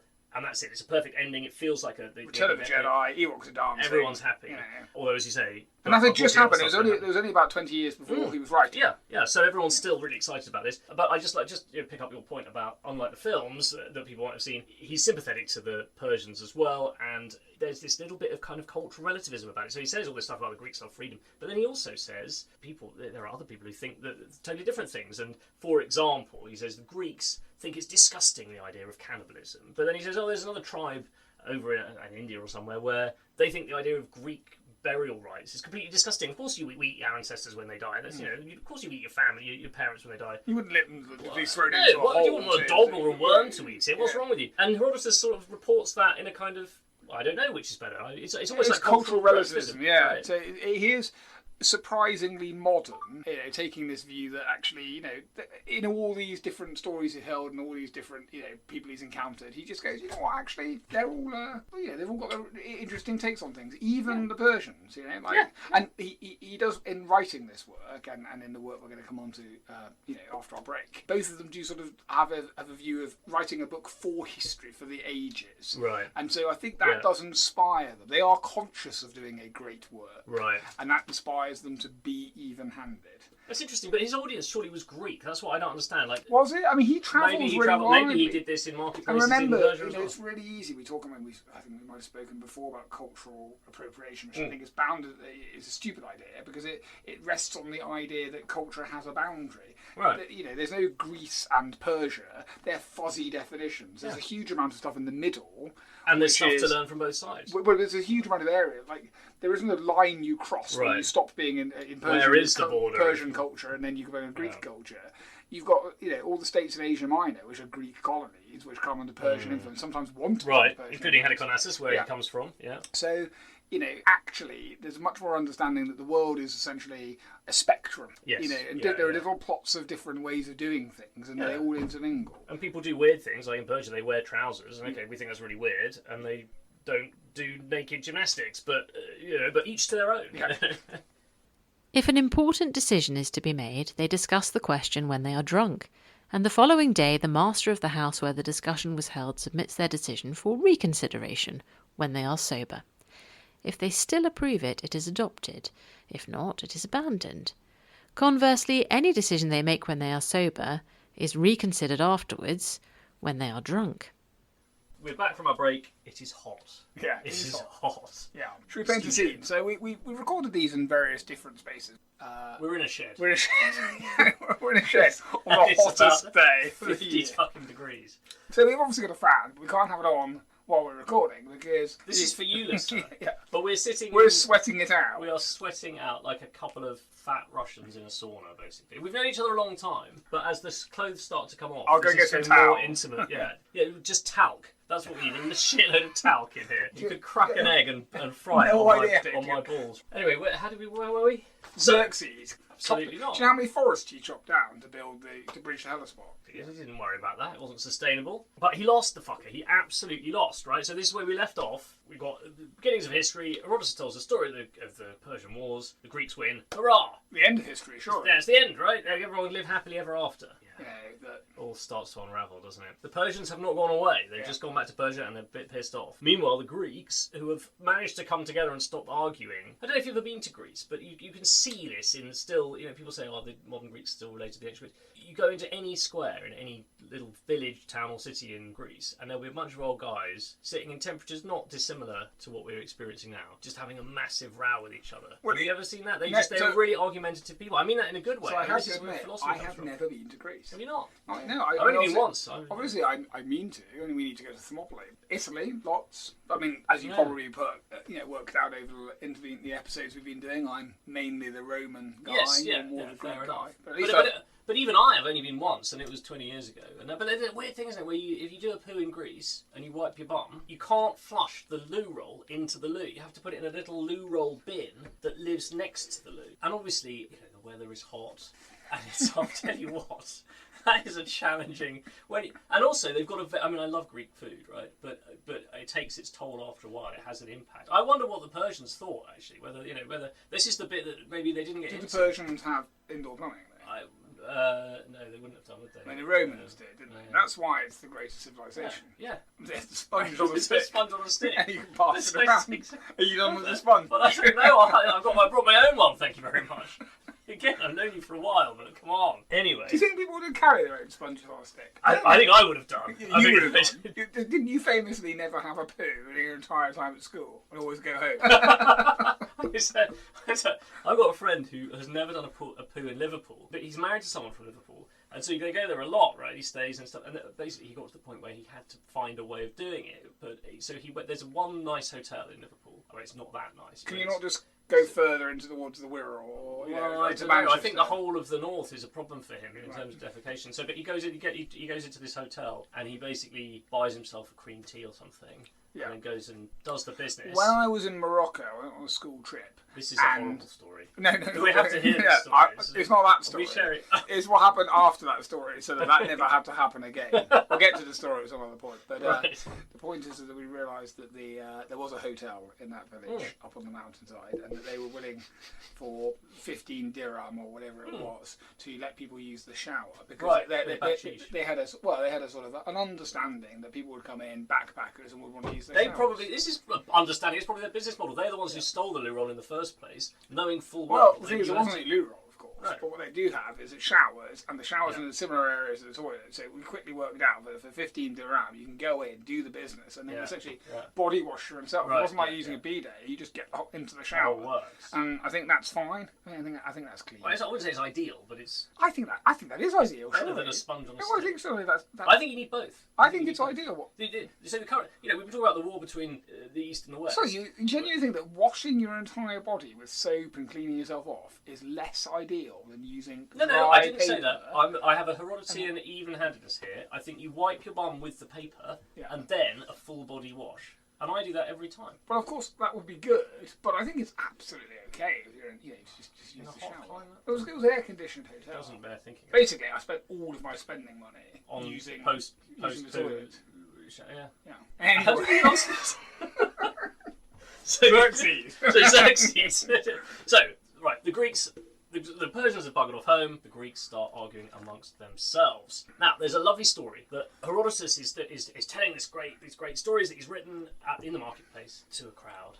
To next generation. Next generation. Including some people who remember these things. Yeah, exactly. And the old guy's probably in the background saying, "Oh, it wasn't like that. You missed a bit," or something. Anyway, who's in the crowd but this young kid, Thucydides? He's there with his dad, and the story is that he's so excited by listening to this, and I'm sure our listeners will be similarly excited by listening to the podcast of it. They'll be sitting there in tears. Thucydides burst into tears, and Herodotus noticed and went over and had a chat with him and his dad, and said to his dad, "This kid is one to watch, basically." He's a buzzing future historian. Yet again, fulfilling the idea that in ancient Greece, and the thing we're talking about, everyone knew knows everyone else. Yeah. So the two great writers of history, or the two earliest, Herodotus and Thucydides, met once. They met. And there's even a tradition that they were buried in the same plot as well, interestingly. It all sounds a bit apocryphal. It does sound a bit apocryphal, but I like that story. But the point is they were alive at the same time. But they were alive at the same time. And so Thucydides is the next generation, but he very plausibly would have heard Herodotus. And indeed, it makes sense because he basically carries on the story from where Herodotus leaves off, right? But it's a different story, and Thucydides is a very different... It's a different war. It's a different war. So this now is the story of, the Greeks, they've had it so sweet, they beat the Persians, they reached their pinnacle of civilization, and they totally fuck it up. And they start fighting war with each other, which we call... Incessant war, the Peloponnesian War. War. Actually, several of them, and indeed, as we're going to come on to later, there's a sequel to the sequel where they carry on fighting even after the Peloponnesian War, basically fighting each other. They fight for about 150 years until they are completely exhausted, and all the time the Persians playing them off against each other and slowly but surely recovering their strength and starting to recapture bits of Greece. Essentially all of the Greek city-states and cultures are pulled into this on one side or the other, but those sides are, broadly speaking, Athens and Sparta. Sparta, the two biggest, 300, Athens... Who doesn't know about Athens? I think I've already said this either in the future or the past of the podcast, where a colleague of mine once was banned from his university work computers for looking up naval forces in the Peloponnesian War. She was writing an essay about, and the word lesbian kept on coming up, because Lesbos was itself a player. Every Greek state is involved, though they are shifting alliances. Yes, absolutely. And they sort of line up in two broad camps, but as you say, people shifting from one to the other. The Delian League. Yeah, the Delian League. So basically the idea is that Athens carries on the war against Persia by sea, because Athens is, as you said, there is a sea power. Well, Sparta is a land power, continental power, so it can't really push on. Exactly. So the Athenians then go and they recapture the bits of Greece on the in the islands and the cities in Turkey that are Greek cities, using their naval power. And then what starts as a kind of alliance slowly starts to turn into what is effectively an Athenian empire. That's the problem, isn't it? And that is they get them all to sign up to what's a sort of a mutual pact, but the power of Athens and its domination of that becomes a bit alarming to Sparta. Exactly. And Thucydides says, and it's probably the first bit of proper historical analysis, he says, what is the cause of this massive war between Sparta and Athens? It was the fear that the Spartans had that the Athenians were growing stronger and were going to replace them as the big daddies of Greece. Now, that leads to an interesting phrase that some people might have heard who are listening to, the Thucydides trap. Yes. Okay. Yeah. So you want to speak on that? Say it 3 times with the amount of booze that we've been having. Yeah, so this is the idea, isn't it? Which is essentially that any superpower faced with an upcoming superpower will eventually go to war with it. And actually, it comes from a sort of piece of political science which argues that in 14, I think, occasions of this happening, in 12 times it led to a major war. There doesn't seem to be a way of avoiding it. Now, you might go, that's pretty obvious. If you're a hegemon and another state's coming up, you'll go to war. Yeah, I see what you mean. I suppose it's being used as a predictive question, right? Because it's saying, will America have to go to war with China? Yeah. Because America is the global power. I think this is the Thucydides trap. It's a pretty stupid, a pretty banal observation in the sense that I think it will almost inevitably happen that you'll get into armed conflicts. But it's being used as a warning. Yeah. Why would our civilization be any different? Surely we're going to have to go to war. Oh, but this is so interesting that Thucydides from 2.5 millennia ago is being read currently in Washington DC, in Beijing, by the military planners on both sides. They are both talking about it, and they've been talking about it in their military doctrines. Yeah. And something that I've talked about and written about is my idea that there might be a Herodotus trap, or that there's a bit of analysis missing. Because, as you say, Thucydides says the rising power will challenge the incumbent power and they will be forced into conflict. But it doesn't happen always. The question is... it doesn't always result in the same outcome. And it doesn't always result... Sometimes the rising power wins, sometimes... As in Russia? Yes, but then... Russia and Austria? Right, yeah, exactly. But then, First World War, Germany was the rising power, First and Second War, but it lost to the old incumbent powers of Britain and France, and with American help. Sometimes there's no conflict. Britain and America. America basically supplanted Britain as the top dog. We didn't have war. So my argument is Thucydides is missing a bit of analysis that is actually there in Herodotus, although he doesn't, because he's too busy telling Johnny Japes. He doesn't spell it out. Describing goat rape. Yeah, exactly. But his Herodotus' point about the freedom is actually about culture. If the incumbent power and the challenging power have the same culture or have cultural understanding, like in Britain and America, but we've had previous examples, like Spain and Portugal and arguably, and arguably Greece and Rome. I mean, obviously there were wars between Greece and Rome, between the Greek states and the Romans, but the Romans had enough respect for Greek culture and felt that it was part of what had brought about their culture, that they deliberately spared, we know this, that they deliberately spared Greece from the sort of punishment they would have meted out to other... Yeah, Greece had a very special relationship with the Romans. Absolutely, and I think that's really interesting. Horace says, either in a past or future podcast, Rome conquered Greece, but the Greek arts conquered Rome. And I think my hope is that this podcast will bring some understanding. If this is listened to in the war rooms of Washington and Beijing, and hopefully when we come on in future series to talk about great Chinese literature, and we can see that it all belongs to all of us, maybe we can forge a cultural understanding that will prevent the next round of the East versus the West. I mean, you've got to have a purpose for your podcast, otherwise you're just two middle-aged men chatting in hot sheds. In a very sweaty shed. But if we can just avert World War III and achieve cultural understanding and essentially unite the human race and job done. Understanding their shared heritage, I think I think that's a good Monday. Absolutely. And also, in terms of military doctrine, guys, if you're listening, don't steal each other's wives. I think that is the first rule, right? We've learned no land wars in Asia, no stealing wives, which is apparently a recurrent issue amongst military.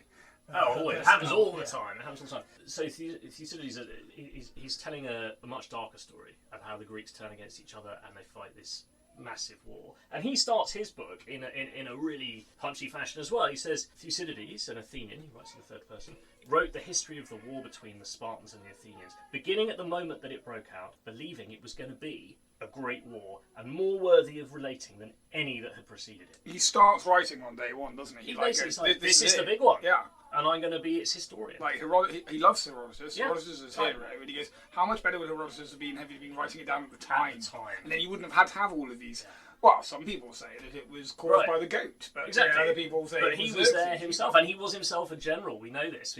Amazingly, he turns up as a character in it, but a very minor and very unsuccessful character. And he's really humble. He's at this point, Thucydides led a completely disastrous expedition. Yeah, and he got exiled from his place. He's not a civilian. He's a participant. He's a military participant on the Athenian side. Yeah, on the Athenian side. Yeah. But interestingly, again, we talk about even-handedness of Herodotus. Thucydides fights for the Athenians. He's an Athenian, but he gets exiled by them for his pains for 20 years. The rest of his life, he's writing this in exile. But he's still, I think, very even-handed between the two. Yeah, absolutely. I mean, some people have said you can detect. I mean, some of the secondary literature had said you can detect a pro-Athenian bias. Wow, only if you're really looking for it. Right. I mean, as you say, again, you'd think this is an account of the Great War and why the Athenians were Why we were the good guys. Do you think he was even-handed because he had understood from Herodotus that was the role of a historian, this new profession that had been created, where your whole point is you need to be even-handed? Or do you think it's bitterness against the Athenian treatment of himself? Well, but that's interesting because he could have gone the other way, couldn't he? He could have been absolutely, he could have sort of switched his allegiance away from the Athenians out of bitterness. But I don't detect bitterness in this. I just detect a kind of world weariness. And people getting exiled all the time in ancient history. Like, I mean, we were talking about, was it Juvenal? His exile. Ovid. That happens all the time. Well, the Athenians literally had a political system where if you didn't like someone, you didn't just vote them out. You literally voted them out of the city. They were in exile for 10 years. Well, I suppose they had a political system based on cities. So the idea that the punishment is, look, we've had enough of you. The city's small enough we all basically know each other, so you need to leave. It's a little bit more difficult to do that in nation states. I can see that, I can see that. I think, there's an argument to going back to city-states. We'll come on to bring that it in. I think there's an argument to going back to exiling all of our politicians after we've had enough of them. And So he also goes on to say this, and I think there might be a little dig at Herodotus here, possibly, not sure. He says, this story is not to be told in the marketplace. This is being written to last forever. And what an amazing thing to say is, I'm writing this book, it's going to last forever. Yeah. And you know what? It has. I mean, you also wrote something similar in the beginning of your books, which certainly have not lasted forever. So I suspect that they're currently out of print. That doesn't mean that they're not going to come back here. Right? It's the early days. What I'm saying is, I think it's very easy to say that, but it has. I dig it, Herodotus, you think, in the marketplace? I mean, it feels like it might be. I mean, is he sort of... Maybe everyone's telling the story of how, you're such a crybaby when you were young, you burst into tears listening to Herodotus. No one cries when they read your book, or at least for different reasons. Maybe, I don't know. I'm romanticising. It's a very different style, though. So we talked about how incredibly accessible and amusing and light the Herodotus is. Let's face it, Herodotus is sometimes annoyingly discursive. Yes, yeah, and rambly. Thucydides is it's so, and I mean this in a good way, bone dry, brutal, cynical, cuts right through it. Very, very chronologically organised and structured. Takes you, through the whole story of the war without digressions. He manages to make it into... It claims to be one version of the truth. It is definitely not one-sided propaganda. There's a lot less of it. Other people say this, and other people say that. It's like he's done all that work already for you, and the problem is you don't know whether to trust his judgment, basically. So I want to talk about one thing here, and here we talk about historical accuracy. Speeches. So Thucydides, a lot of it is, then this person got up and spoke and said this. What then follows is pages and pages long. And it's really good. Right? It's really compelling good. Speech. So compelling, all of them. You're thinking, God, did he really write did he make all of these up? But at the same time, you're thinking, well, that seems unlikely to have written this many great speeches. But then the idea that he would have a verbatim account. Yeah, he wasn't there, so how, it wasn't there at all of these things. And I think we have to understand that in the past, it was understood that if you put the argument that someone had made, which was known, polish it up into in words to other people, that itself was not achieved, but actually understanding. I mean, if you look at Plato, most of Plato's work are the words of Socrates. As if a conversation recorded. Clearly not what Socrates had said, but Plato knew Socrates and knew what his point was. Well, I think at one point he actually says something like, I'm not sure that this was exactly what was said, but it's what it should have been said, so I'm going to tell you that. So I suppose the reason I mention that is because whilst he is, unlike Herodotus, attempting to say, look, this is the single truth, it's not discursive, he at the same time is inventing stuff which is clearly not true, but it sums up the truthiness of it. Exactly. Whereas Herodotus contains literally everything verbatim that he's learned, but, So you've made a fascinating point, because I think ever since the ancient world, people have said Herodotus was the father of lies, he's making it all up. Thucydides is the first proper academic historian. But you could make the argument that actually Herodotus' method is better, because he's saying, well, some people say this, some people say that, make your mind up. Thucydides, we trust his judgment because he's clearly such a clever guy. And was involved in the events. And he's even-handed. He's even-handed, so you believe it. But, on the other hand, his method's terrible, because he's basically saying, oh, well, then so-and-so said this. They didn't really. And then so-and-so said this. They should, or at least but again, I think there is this understanding that as long as you knew what the argument was that was made, which would be remembered, especially since he's writing, as very close to the time, if you go, how were you persuaded to vote that way?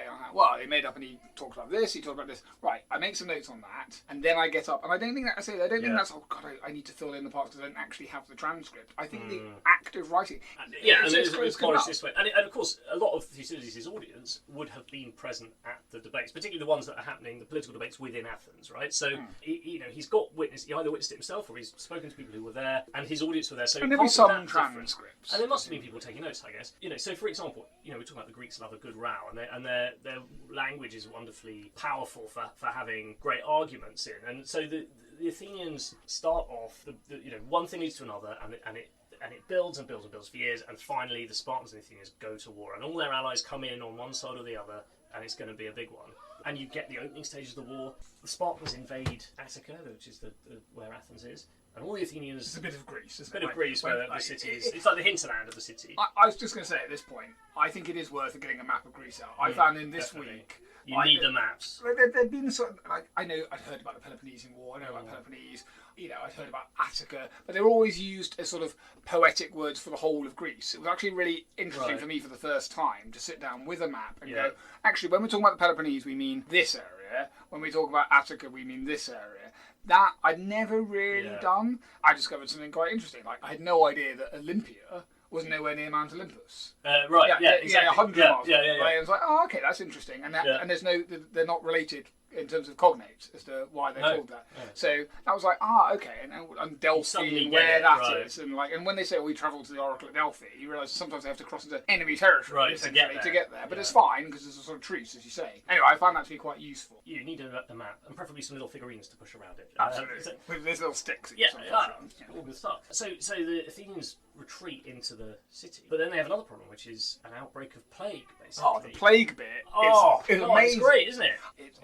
It is truly epic, and it's just disgusting in one way. Yes, it's great. yeah. I mean, if you're not sure whether you like it, start on that bit first, and then that's. And again, it's so dry that he sort of just says casually, "Oh, and of course I know this because I caught the plague myself, and I was lucky enough to survive." But so essentially, like thousands of people in Athens die.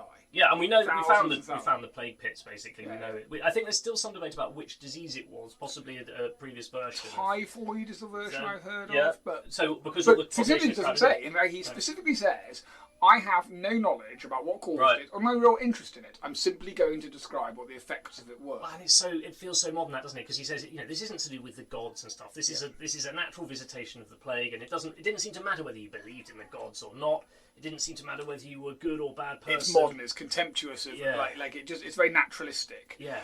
And he describes the symptoms, and it's so horrible. They're pretty horrible. And how people, and the way it affected society, people go, we just, we haven't yet lived through a plague. If there was a plague to come, it'd be interesting to see. Yeah. Well, I suppose if people try to distance themselves from other people, I don't know what we might call socially distanced. If we were to coin a phrase that could be useful in the future if such a situation were to occur.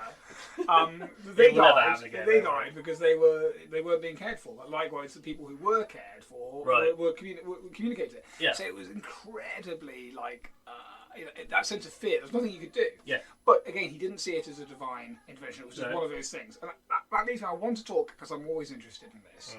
Thucydides writes from what you would probably term an atheistic viewpoint, but I don't mean by agnostic. He doesn't. I'm not saying that he doesn't believe in the gods. He just doesn't think that they're irrelevant to the task of doing history, which is of course very modern. And sometimes people say, "Oh, Thucydides, he's the person who really does it because that's a modern thing to do." Whereas Herodotus, he would mention the gods.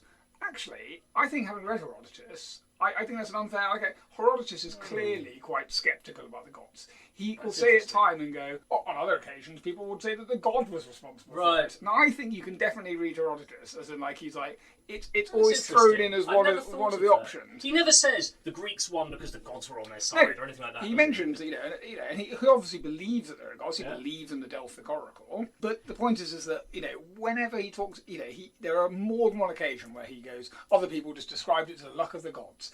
And I think you could have a reading of that is a fairly dismissive, that's not a very helpful explanation. That's very interesting, and I think you're probably right about that. Whereas Thucydides is, I guess, because he comes so far out and says. So in the plague section, he says the Delphic oracle had predicted that the Spartans would come and death would come with them, and then he says, well, actually, that's just the way people remember it. But actually, I think maybe it was saying that the Spartans would come and the dearth would come with them. And if a dearth had come with the Spartans, everyone would have said, oh, the oracle was right because it was a dearth, but because a death came instead. So he's just completely cynical about everything. He's cynical about all the explanations. We've come a long way since the Iliad, where the gods came down and fought. Side by side with the heroes, And we've entered this era, and we've talked about it in other podcasts, where it's not that they don't believe that there are gods. They probably don't believe there are monsters anymore, like Right, they do in right. Heroes, but that they're getting to the point where The gods seem a lot more distant. the Greek concept of gods are not people who are actively involved in your day-to-day life. Right. Certainly for the educated people. Yes, yeah. Clearly there are gods. But the they're not humans are driving pretty much it, on yeah. their own. No, And I think that's right. quite an interesting, and I'd argue that it's because of that period you have this great flowering Right. of human activity. It can't. And Yes, it's not a coincidence they're having at the same time. Yeah, and you see it, because you have to have a bit of freedom from God. In order to be able to think about what's... Okay, so what is the cause if it's not the gods? What Yeah, is if it? everything's fated and to happen, if everything's Right. working of destiny, why would you try to conquer Totally. Asia or Europe? Totally. Yeah. And of course, Thucydides is basically going to go on to say, the reasons why it all went wrong for the Athenians. It wasn't because of the gods or because of fate or anything like that. It's because they absolutely fucked it up. And because of, a series of decisions made by human beings and by societies led to other things happening. So do you think it's interesting? I think we're at the fulcrum point where any religious traditions, and of course there are lots of Christianity arises 500 years later, but all of those which have become really successful in the European, I suppose it really is the only successful one, has emphasised the idea of free will. So you might talk about God being the Lord of history and controlling things, but that is always radically, sometimes uncomfortably, contrasted the idea of free will. I think the Greeks invent the idea that humans are there and they make their own destiny. And perhaps that was Greek. That's something the Greeks have bequeathed, which Xerxes wouldn't have done. Which wouldn't have done, yeah. It's a good job we won, isn't it? Yeah.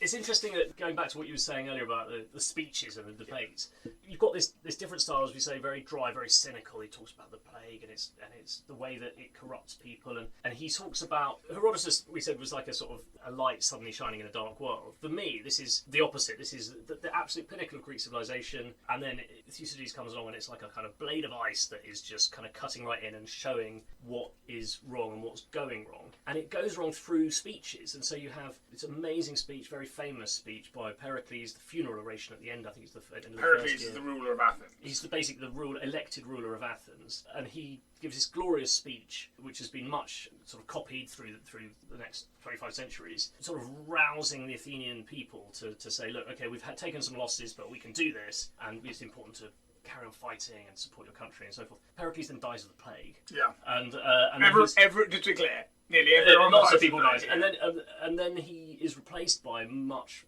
lesser men who are basically rabble rousers, and you can see that Thucydides is sort of starting to show contempt for the way that the politics becomes corrupt in Athens, and you see it in the speeches. So early on, you talked about the lesbians earlier. There was basically a bunch of revolting lesbians. The island of Lesbos revolts. So the Athenians have a big debate, basically, like, what are we going to do about it? We're going to punish them or not? Yeah, because even though they're claiming that they're in some sort of mutual self-defence league, it's clearly... Can you really leave the empire? No. Well, the Delos League is essentially, no one... Can you secede? Right. And so it very clearly has become an Athenian empire. Although they don't necessarily all recognise that themselves. And so it still shocks them when they say, and you can understand... Why would anyone not want to be our friend? Right, exactly. And so when these bunch of lesbians want to move over to the Spartan camp, basically some rabble-rousing politicians say, right, we've got to punish them and set an example to stop anyone else leaving, and they send some ships to go and kill all of the lesbian men and sell the women into slavery, right? And then the next day, they feel a bit guilty, they have another debate, they love a good argument, and they change their mind, and they send a ship with a message to say, cancel the order, and this is exciting, is it going to get there in time, right? Then, a few years later, similar things happens on the island of Milos, is the Melian debate, but you can see that iron has entered the soul now, and there's no real question about it. They decide, we are going to punish you. You've switched sides to the Spartans, right? That's it. We're going to go and we're going to kill everyone. But all this drives people towards the Spartans. And of course, it has exactly the opposite effect. And there's a very famous speech, the Melian debate, where they basically say, the Melians say, how can you justify doing this to us? And he basically says, well, the strong do what they want, and the weak suffer what they must. And that, if Herodotus is the beginning of history, Thucydides is like the second historian, but this is the beginnings of political realism Yeah. and cynical analysis of human nature driving events. It is great stuff. Thucydides is writing this thing, the war goes on for years and it keeps getting worse, and then just as you There's think it's getting two better, major phases. There's like there's a bit of a break in the 30-year middle. truce. So there are lots of different phases, and they kind of take a breather because both sides are so evenly matched. And Now I have to and admit, because of this, I mean, I really enjoyed reading it. Had I not been reading it at pace and really soaking it up, I think I might have just enjoyed reading the text on the page. What I felt I had to do, sometimes to situate myself, was to go in first and give myself a quick Wikipedia history of the Peloponnesian War, so that I sort of knew, here's my map, here's what's going on. Now you might say, if you're listening, oh God, that doesn't sound like something I want to do, it doesn't sound restful. As I say, I think I only had to do that because I was trying to read essentially 300 pages in a day and a half. Right. And actually, if I was taking this as a more leisurely account, or indeed it was being read to me in a market square, as it should have been doing, then I think it would have been self-sufficient. But I think it is worth saying that both of the people writing are writing essentially to their contemporaries, who they assume sort of know a lot of the stuff we talked before about whether you need to know about Delphi, Greek words and stuff like that. I think there's an element that if you haven't got a bit of a primer for this stuff, that it might be a bit complicated. So I can see the force of what you're saying with Herodotus, but I do think that with Thucydides, he tells such a coherent story that it kind of just drags you along into the horror of it, and you kind of read the thing. Of course, basically, the Wikipedia page will be based on that because this is the main source for it, right? That's the thing. So, but Thucydides is definitely a lot clearer and a lot punchier. Yeah. And it feels much more modern. It feels like a proper history book because it is basically. Yeah. But it's more dramatic because you got the speeches, which you wouldn't have in the modern history book. We've talked before, or possibly in the future, about how what seems to have disappeared from entertainment.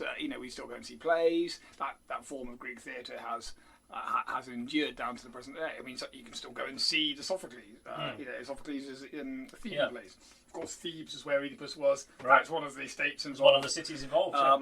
But what seems to have disappeared is the idea of sometimes this great bit of oratory. People like Cicero, but here Thucydides is full of people giving speeches. Pericles will rouse, will actually change the way that things go. Why is there not a theatre group out there? Come on, you performing slobbies who are all looking for work post the median debate. I mean, this is let's say there were to be some sort of like global epidemic, let's call it a pandemic perhaps, which would have spread here, and then there was real shortage of people, work for people. Get online on YouTube, record these things, show us your quality, and I'd listen to that. Definitely. Our other listeners would want to do, because it means, actually I can't be bothered to read the whole thing, but I'll read all the speakers. There's no shortcuts, but there should be. And set up a Patreon account and we'll send you money. I genuinely have no idea why there's not a whole, and not just one or two people doing it, hundreds of people. You should get your acting chops, not appearing on The Bill or EastEnders in a bit part. Totally.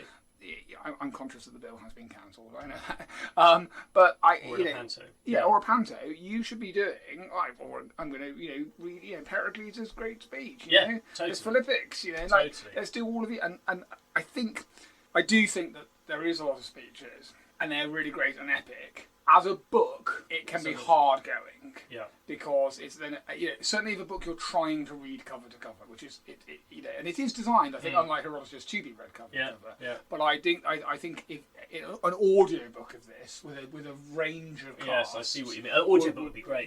And it's the other thing is that let's get Derek Jacobi being with absolutely Pericles. He could smash it. And the other problem is that it's so depressing because you're kind of rooting for the Athenians, but also you just want the Greeks to sort of settle their differences. Are you rooting for the Athenians?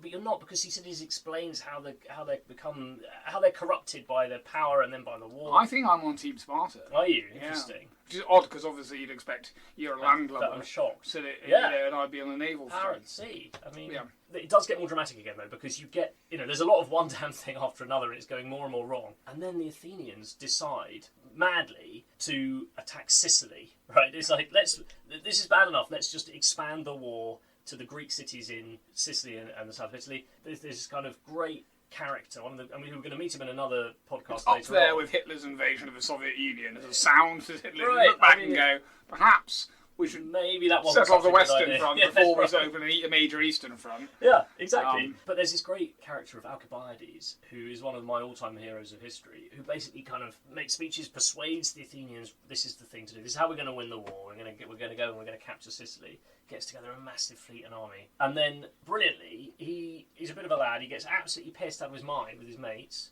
the night before the expedition sails, and they go around Athens and they smash the willies off all the statues of the gods, or the good luck Hermes statues that people had outside their houses. Terrible thing to do, because it's not just an act of kind of cultural vandalism, it's a kind of religious act. But it's also just a mad thing to do. Yeah. What on earth was he thinking? It reminded him a little bit of Sacrilegious, your stag do, actually. Kind of thing that happened there. And indeed, I went on a stag do, not your one. I should just point out, for internal consistency within this podcast series, You're not I married don't yet. think I'm yet married. Right, okay. I caught myself earlier by describing someone that I knew. I was about to say my wife, but I think in subsequent Hopefully episodes, one day, who knows? subsequent episodes, we've just started dating. So Okay, so let me rephrase that. So I went on a stag do once of a guy who had loved his Thucydides, and so he didn't want to do anything actually illegal. So instead, what he did was he went around the city of Bath and he attached fake willies to statues, yeah. including one of Jane Austen. An anti-Victorian movement where they figure Yeah, exactly. So this was a kind of Were they Greco-Roman small pieces or? He used balloons. I see. Yeah. Yeah, it was So very reasonably large. reasonably, and certainly on someone like Jane Austen, it was unexpected. Look. But anyway, so Alcibiades does this. We don't really know why, or was it just his enemies pretending it was him, or anyway, he gets sacked as the general of this expedition. And you kind of think if that hadn't happened, if he hadn't got sacked, maybe he would have gone and conquered Sicily, and then that would have won the war. I'm afraid to say, as a man with a degree of military service, this rings very true. That right at the cusp of glory in certain careers, people do something really stupid, sometimes involving penises, fake or real, Yes. and there's something what or you're talking drunkenness, and then they are suddenly stripped of command. Yes, and but the thing I is, think it just goes to show that. We talked a lot about the timelessness of human behaviour. oh yeah. Military forces and alcohol the day before you sail. Bad Has it ever been combination. a worse combination? But also, you were saying earlier about individuals changing history, and Alcibiades does it not just once, not just twice, but 3 times. So he's recalled to Athens to face punishment for this, and he thinks, I'm not bloody going for that, I know it's not going to end well. So he switches sides, and suddenly the sort of best Athenian general is fighting for the Spartans, and he's telling them, okay, this is all the Athenian weak spots, this is what you need to do to win the war, guys. But then, he just can't help himself, so he accidentally sleeps with the Queen of Sparta, Yeah. which does not go down very well with the Spartans, and he has to change sides again. He Is can't that go back the to one played Athens. by Eva Green? No, that's wrong, but it should be, I think. So then he changes sides and joins the Persians. Yeah. And so he says to the Persians, right, guys, this is what you want to do. Fund both sides, make them sort of weaken each other to the point that then you can take over. And then he changes sides again and goes back to the Athenians, by which point Athens is in real trouble. And this man is your hero, just to go. Absolute legend, right? And then he starts winning the war again for the Athenians. So just when you think they're finished, because the problem is, without him in charge in Sicily, the Sicilian expedition is an absolute fuck up of the biggest order. It's one of the greatest military disasters in history. And this bit, if you're going to skip ahead to it, fine, but you must read this bit, because the description of how it all goes wrong at Syracuse, and how first of all the navy is lost and the army is trapped there, and then how they start running out of food, and then they get defeated and they are lost, and then they're all made prisoners and they're enslaved, and it's like It is. Dunkirk meets Afghanistan meets. It's amazing that more the film. retreat from Moscow. You just think that more film. Yeah, how is it we not talked been about filmed? like 300 being made, Yeah. but actually there's so many stories. I mean, think about how many films have been made about the Second World War. Just thousands, tens of thousands. Right. There are so many stories in this war that you could tell. It is an epic bit that you describe. I think it's worth saying, and here's a big spoiler coming up. Sparta wins the Peloponnesian War. They do. Okay. Yeah. Quite unexpectedly, and it's in a sense, because if you're following the whole story, Right. the Athenians generally getting the upper hand. Their main problem is that Athens, as we said, is a naval power. Yeah. So their plan is to sort of harry the trade routes and disrupt the alliance and make sure they can't sort of pass material between. A standard naval blockade. And the Spartans can't touch them because they've retreated into their walls, right? And they've got walls down to their port, so they should be okay. That's Yeah. Heracles' plan. Basically. Yeah, exactly. Yeah, Athens has got essentially you've got a city, it's got a port, and they've built what they call the long walls, Right. which essentially encompasses these in a sort of gigantic cotton bud shape. Yeah. However, the Spartans have got this plan that every year they pop across the isthmus via Corinth and they burn all their land surrounding Athens, basically to starve them out. And they do this year in, year out. Yeah. I think only once do they skip it because of the plague. That's right. Yeah, they right. don't bother. But it's like an annual season. Yeah, Hey, destroy the crops. almost time for pillaging season. And that's the plan. And because of that, because they can't overwhelmingly defeat them in the sea, but Athens can't defeat Sparta on the land, it's like a stalemate. Yes. So it takes 30 years to resolve this war. And tiny things you think are going to make one difference in one way or another. So the Athenians managed to capture, I think it's only a couple of hundred Spartan soldiers, but that's really quite a significant tactical force. But then they escape out of prison, and it's like, so it swings this way and that. Literally, it's incredibly exciting to go, who's going to win, who's going to win? I know I've just spoiled it, but all the way through, I mean, it's not really a spoiler for real events which happened 2.5 millennia ago. But you think it's the Athenians. The Athenians, and that's not just, I think, because Thucydides is an Athenian, he's telling you that. But, because he is very even-handed. But the Spartans... They feel like the future, don't they, the Athenians? Yeah. And you feel like they're going to learn their lesson and somehow put it out Athens the is bag. the capital of Greece now, so clearly Athens won. But no, Sparta won. Sparta won. But you wouldn't know it from Thucydides, and this is the point where it does go wrong, which is, we don't quite know why, but it ends basically before the end of the war. Thucydides' book ends mid-sentence, that's it, he just runs out of, that's it, he must have died. Or we've lost the final pages of the manuscript. Well, the reason why I don't think that is because someone would have finished it. Because we then come across there's a good place that you brought us to. We then have the third in the trilogy, which is Xenophon, and he literally starts his continuation history from that sentence. Just before we get on to Xenophon, obviously we'll do a comparison of all of these at the end. Thucydides, I think it's fair to say that you are a big fan of. I love it. It changed my life when I read this. It made me the cynical bastard that I am today. It's just sort of, this is why I drink, because people are wankers and politicians are wankers, and Thucydides explains how we're all doomed, and history's one fuck up after another, and we're all going to hell in a handcart. So, very different styles, Thucydides or Herodotus. Oh, well. I know, we could leave this right to the end, but I think we should do this before we get to Xenophon. Right, agreed. Now, you've got a family tradition which speaks to one. I have, yeah. So my dad was reading Thucydides, and in fact, I've got in front of us his copy. Somewhat battered. Very battered. Well, it's battered for a reason. He was reading that in hospital when I was born, and you can see he's written a little note in the margin. He's right in the middle of Pericles' funeral oration. It's quite annoying of me. I interrupted him just before, right before a really good bit, that I was born. So when my kids were born, at this point, my son is born. And I've done the same thing with my kids. I was reading it in the hospital when they were both born, and I marked the bits where they were born. And I'm hoping that maybe they'll do the same if they're lucky enough to have kids. And you might need a new version. You can have it rebound. I can have it rebound. But it's interesting that it's the Thucydides that I was born to, not the Herodotus. Having said that, I love them both equally. I could not battle the books between. Well, you were presumably reading Thucydides in the delivery room because your father had been. It wasn't a happy coincidence. It definitely wasn't a happy coincidence. It's a family tradition. But I was lucky enough. Dad told me this when I was a teenager, I guess, and I started reading, and I read them in order. I read the Herodotus, and I was like, "This is amazing. I'll go on and read the Thucydides." And I love it. What's incredible is that you have these copies of the Penguin Classics, the black copies, and I have a ton of these that I've also liberated from my father's study. Oh, right, excellent. So, although my Herodotus is one I picked up for 50p on my honeymoon, which hasn't yet happened, is in the future. Well, I had to pop into Tesco, I think. Very exciting honeymoon. We were in Wales. We weren't able to travel out of the country due to some unforeseen global pandemic, which may or may not happen.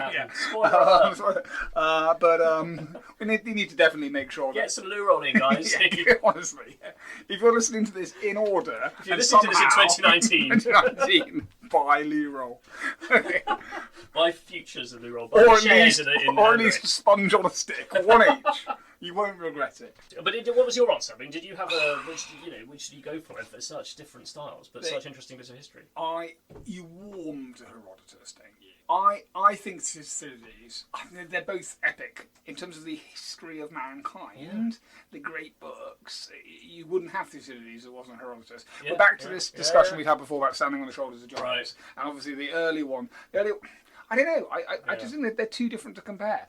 Right. I found the middle of Herodotus a bit of a slog. But then again, I was trying to read hundreds and hundreds of pages.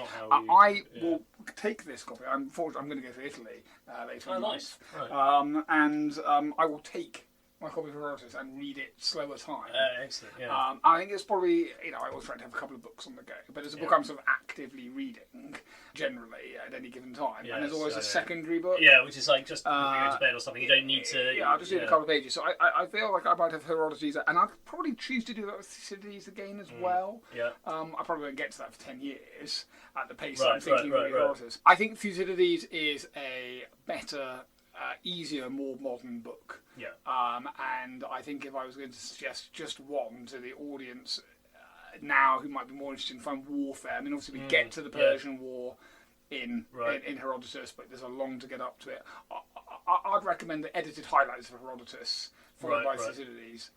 Interesting. Yeah, that's an option. Well, but the other thing is, this is such an amazing period of history, and this is it. Like, if we didn't have these two books, okay, we'd have a bit of archaeological evidence, and we'd vaguely know but we wouldn't have this incredible epic story of how the Greeks defeated the Persians and then destroyed themselves through hubris. And then, as we're going to come on in future, Alexander the Great kind of picks up the pieces and runs with it. It's so tricky. I mean, they're not two books about the same war either. They're two books about wars which follow each other, so you can't directly sort of compare them.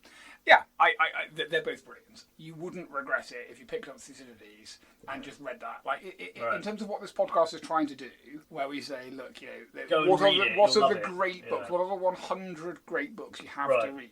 That's slightly different from what are the books that are worth preserving. And we sometimes like, you can't get rid of Herodotus. Herodotus is the father of history. Yeah. Maybe the father of lies, but But if we would say when we set ourselves a challenge of this 100, and we finding in these early episodes really difficult to that is because I think we are sometimes saying, would we preserve this book for history in our 100 preserved books? But actually, we always go, we can't make the decision. I think it was only the Greek poetry that we've... Well, actually, I don't know, I think that might be a spoiler. No, we've done it. We've already been Sappho. Yeah, okay. So, lesbians, so we decided not to keep any of that, essentially. But actually, if we looked at it in terms of this week's episode of which of the two... Which is more enjoyable. But does it depend on your mood? I mean, sometimes I want to have a drink and, it's Christmas and I want to read some classic thing about, some bloke who, shagging a ghost or something.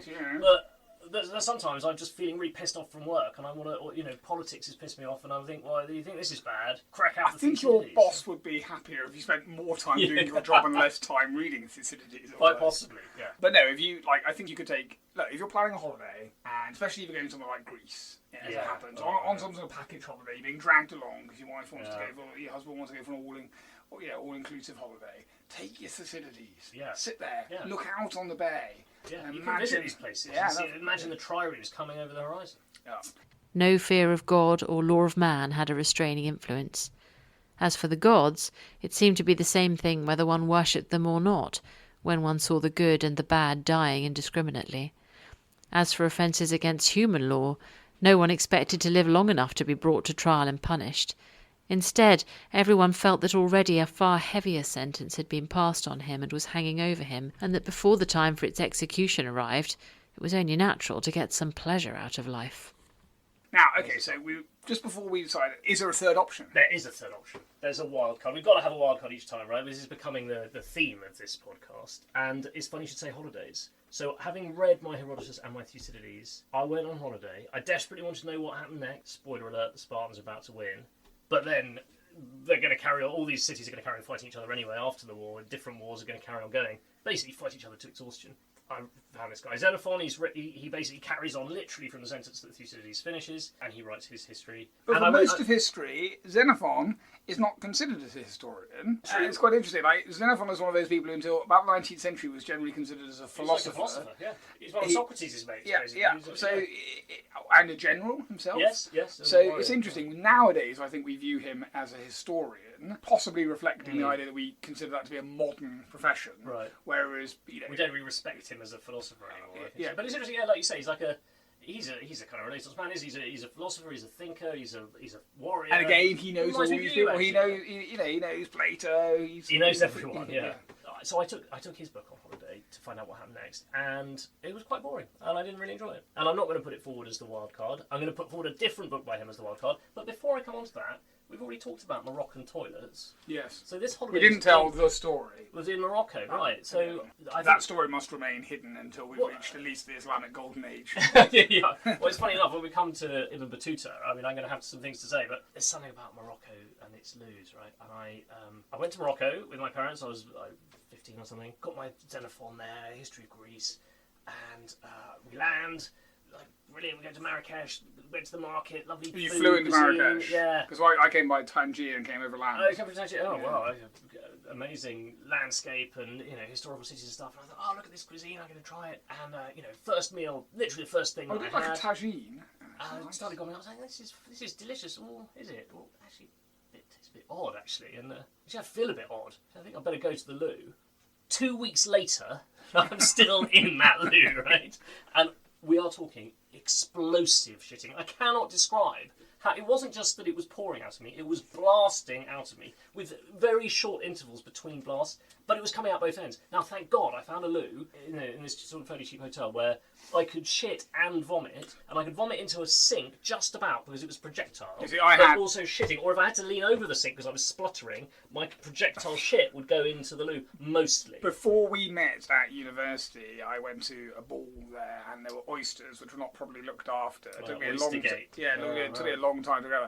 Where again, similarly, I had to use my ensuite toilet and the shower because the sink wouldn't work. And you get lumps gathering. I just left it switched on for days. Funnily enough, I know it is more what you describe it because I was in Kenya last year with work and picked up dysentery, which I have to tell you is fantastic for weight loss. I lost 2 stone. Yeah. I lost 2 stone, and I kept that weight off. Yeah. 2 stone in 2 weeks. People talk about these amazing diets, Atkins or whatever. Try and get dysentery. Go to Morocco. I can tell you which restaurant to go to. Brush your teeth with tap water. Yeah, exactly. And you know what, have some ice in your G&T. Actually, dysentery was much better than the other things. Than the oyster gate. Yeah, but hang on, but you didn't do 2 weeks worth. That's the thing. For me, it was like. What I'm saying is, if you genuinely were looking for weight loss, I wouldn't recognise bad oyster. I'd recognise just picking up a little bit of casual dysentery. Casual dysentery. There was nothing casual about this dysentery. And eventually the holiday came to an end, and my parents were like, well, I'm sorry, we're going to have to go back home now. Did you see any of the great the great mosque of Marrakesh? No, fuck it. That's... You've been to the Great Medina? It's beautiful. Fantastic. No, I missed it all. But I read a lot of Xenophon. But, so we got back to the airport. I wondered why it was a soggy copy of the book. Yeah, you wouldn't believe it. It's all right. I was washing my hands. So, it's a different edition. Yeah. I promise you I didn't bring it. So, we get to the airport, and it's like a half-hour taxi ride, by which, I sort of plugged myself up, but basically it was all built up, and then it 3-hour flight. Like a geezer coming out. And I go into the gents in Marrakesh airport, and then into the ladies, actually, and I worked my way through all the loos in the airport, using up all the loo roll in each cubicle, and then I would just move to the next cubicle. Were they seated or squatting? They were both. Because it was a former French colony. Yeah, that's the thing. You don't blame the Moroccans for this. It's the bloody French who built that airport, and they built these squatter loos. It's disgusting. Yeah. Well, they certainly were when I finished. Oh my God! And then when I was on the plane, it was still happening. The thing comes on and says, right, can you retake your seat, please? No, I can't. Not unless you want me to spray shit all over the plane. And the guys are like knocking on the door. I'm sorry, sir, you're going to come out. No, I can't. You don't understand what's happening here. They had to land the plane with me still in the loo, just shitting and puking. It was horrible. And I got home, and after these 2 weeks, I was like, I'm finally home in my... I find it very difficult to defecate not in my own loo, right? Yeah. I just have a thing about it. And I finally got home to the comfort of my own loo, and that was the moment I was empty. I had nothing left. I didn't even need it after that. And which Xenophon were you reading?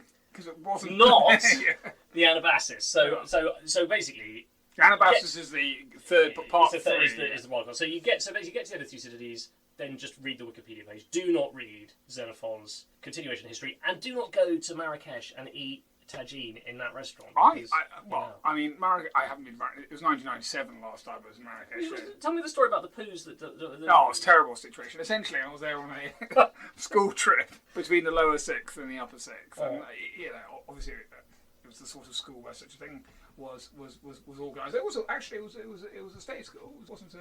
Okay, you don't need to apologise to me. No, I'm just saying, I'm keeping it real, this isn't some privilege. We had to earn the money to go on this trip. Yeah. So off we went, and part of the idea was that we would sort of trek for 5 weeks across Morocco. So we started in Tangier, obviously we took trains and various other bits, but went down and we had to plan our own route. It was all part of a sort of leadership development, self-realisation kind of thing. Right. And we'd climb Mount Toubkov, which is like the third highest Like mountain. the Emir of Edinburgh kind of challenge. Yeah, exactly. So it's like the third tallest mountain in Africa, I think. Quite serious.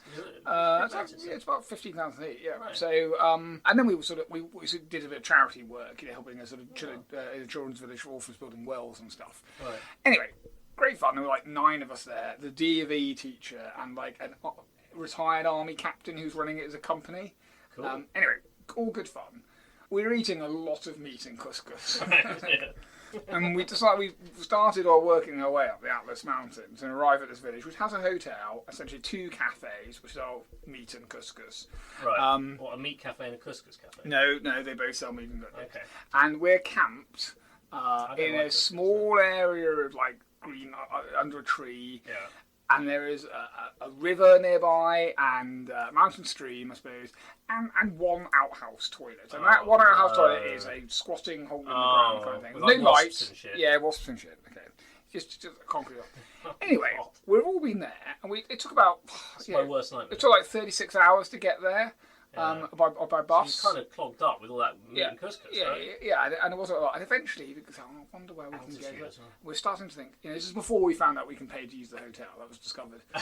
Okay. So essentially, we realised that the toilet situation is not ideal. We had access to toilets before. I couldn't go. Staying in a hotel. Well, eventually, at some point, we're all going. Look, we'll just make a pact. None of us will go properly to the loo until number twos. Right. And maybe we'll do it in the wilderness. Like we're climbing a mountain. There's got to be snakes and shit. Not Scorpions. not on the Atlas Mountain. But I'm climbing poisonous millipedes. And obviously you don't want to be doing that on the side. The side which is just rock face. At this point you don't want to be doing it at all. At this point we're still going through wooded bits, so you can basically go off it. It's better than the option. Anyway, we realised at a certain point that we were all, just at some point in the evening, enjoying the local beer, which I think is called Shag, which was hilarious to us as a 17-year-old. I think it's still quite funny now. Yeah, so just drinking some Shags. And then we suddenly all realised, like 9 people realised at once, that we all needed to go. And that we were all going to break this pact, this sacred vow that we'd made. So the question is, we had all run towards it. Because obviously there has to be a sequence. The first one there, right? You are the first person there. And we're all using head torches because there's no light. So it's not very easy to do this when you're squatting and stuff. So the problem is that one by one we all went in and bomb doors are open and my God, like we all backed up. So I think I was like number 8 in the sequence. By which point it was just going higher and higher. The tunnel which swept allegedly the material down to the stream, our drinking water came. Right. Was the angle had not been well worked out, and it required a bit of water splash, and there wasn't any. Oh no. It was not an ideal situation, but it got worse for the people afterwards, who then started shouting at sort of things that as they squatted, they were touching the top of the pile. Oh no! And it wasn't possible to squat, essentially a mountain of freshly made shit by people that I had dinner with. It wasn't like, I've worked on something like historical. No. This had just happened. Is it worse or better than it's fresh? I don't know. No. And whether you know where it's come from. I mean, it was not a pleasant experience, and all I can think of is Toby crying out that essentially as he squatted, his cheeks touched the pile. I mean, that's how big it was. I should just point out also, there was no toilet paper. No! None at all. No ability to wash yourself. At that point, you could have gone down to the stream, maybe, and tried to wash it. I think some people tried to, but it was dark. The local Berbers drank out of that. So, it wasn't great. This hotel discovery the next day was game-changing. I essentially spent a bit late, arguably. I wish I had known. Right. And it still haunts me at night sometimes. I'm just going to haunt all of our listeners now. Yeah. I think we might cut that bit. But do you think those conditions were better or worse than what Xenophon and his 10,000 colleagues had to put up with I think on their march? On about par. About par. Yeah. And there crucially wasn't a hotel that they could check into. You see, I'm sorry to say this, I know it sounds arrogant, but I think that was a better story, and a more interesting story. I agree with you. It should be the third part, but it's just not very exciting. Whereas Xenophon is a brilliant writer. He's just dropped the ball on this. Right, yeah, he's dropped the ball on it. But we think that Xenophon comes into his own, and this is where... To be fair, can you follow up Herodotus? You can't, no. He's got a very difficult act to follow. He's got a very difficult act to follow. And, he's a third of the series is never going to be as good. I think he should be remembered as, not as a historian, certainly not as a philosopher, but as a fucking hell, the size of that spider. Yeah, it's fine. What do you mean it's fine? It's not fine. It's fucking hell. It's fast. Jesus. Can you close the? Well, I don't want to close it. You should have seen the one which was on your head. I swung out of the way earlier. Jesus. I didn't know you were an arachnophobe. Of course I'm an arachnophobe. Oh god, this is the problem of doing it in a shed. We're fine. We've just let you know we've opened the window and the blind to make it. What? And basically one massive hairy leg of a spider just came in through the window. Where did it go? Shelob. Yeah, she just lives here. Fucking hell. And he's angry. He doesn't want us to be here. Christ on Anabasis. Where are we? Right. So, he writes an adventure story. So the war, the Peloponnesian War ends, there are all these mercenaries knocking around. The Persians have basically got their shit back together because the Greeks have fought themselves into a standstill. And the Persians are starting to take over the Greek cities again, the ones in Turkey. But it's like when Sauron returns. Yeah, very much like that. But Sauron in this case is in the form of Cyrus. This is not the Cyrus that we previously met, with his head ending up in a bag full of blood. This is Cyrus the Younger, and he's basically the brother of the Persian King of Kings. But he's the satrap, which basically means the but not Xerxes. Local. He's like No, Xerxes' this is several generations or later. great-nephew. Yeah, and he's basically the local Persian bigwig in Turkey, in the bit of the Persian Empire next to Greece. And he decides he's not happy enough. He's not happy with that. He wants to be the big boy. He wants to be the King of Kings. So he's going to march on his brother, take him on, fight him for the throne, and see if he can become king himself. Fair play to the man. He knows this is a bit dodgy, so he doesn't tell anyone that this is his plan. But he hires all of these unemployed Greek soldiers that are left over after the war, including our man Xenophon. He's got 10,000 Greek warriors with him, a bunch of local Persian chaps as well. And he says, right, we're going to march. And he doesn't tell anyone where he's going to actually end up going, but he's actually going to march all the way to Babylon and try and defeat his brother and take over. And Xenophon tells the story of what happens next. Because he's one of these hired mercenaries. Yeah. Essentially. He's He's like more than Wildcard, happy basically, to go and work for their former enemy. Yeah. Because it's their former enemy taking on their former enemy. Like the whole thing is like there. Yeah, it's interesting that, but I mean, what is it? He doesn't really go into his motivations very much. He says that Socrates is, he asks Socrates is a good idea. Socrates says, why don't you go and ask the bloody Delphic oracle, as a typical get-out answer, whether this is a good idea or not. And then Xenophon goes and he asks the oracle, given that I'm going on this expedition, which gods should I sacrifice to? And I think that's, and they say something stupid like, the appropriate ones. And you kind of think, that's not really what Socrates meant by asking whether it was a good idea or not. It was, that's a kind of, you haven't given them much choice there to work with. I mean, essentially, you could see it strategically. The Persian infighting would be really, really useful for the Greeks because they are aware that they are not at the fighting force. Like the idea, because they only defeated Xerxes because they were able to come together. And now that's extreme. A lot of water has passed under the bridge. Yeah, absolutely. And it's interesting. But the other thing that's interesting is that, we talked about Herodotus liking the Persians and being positive about them.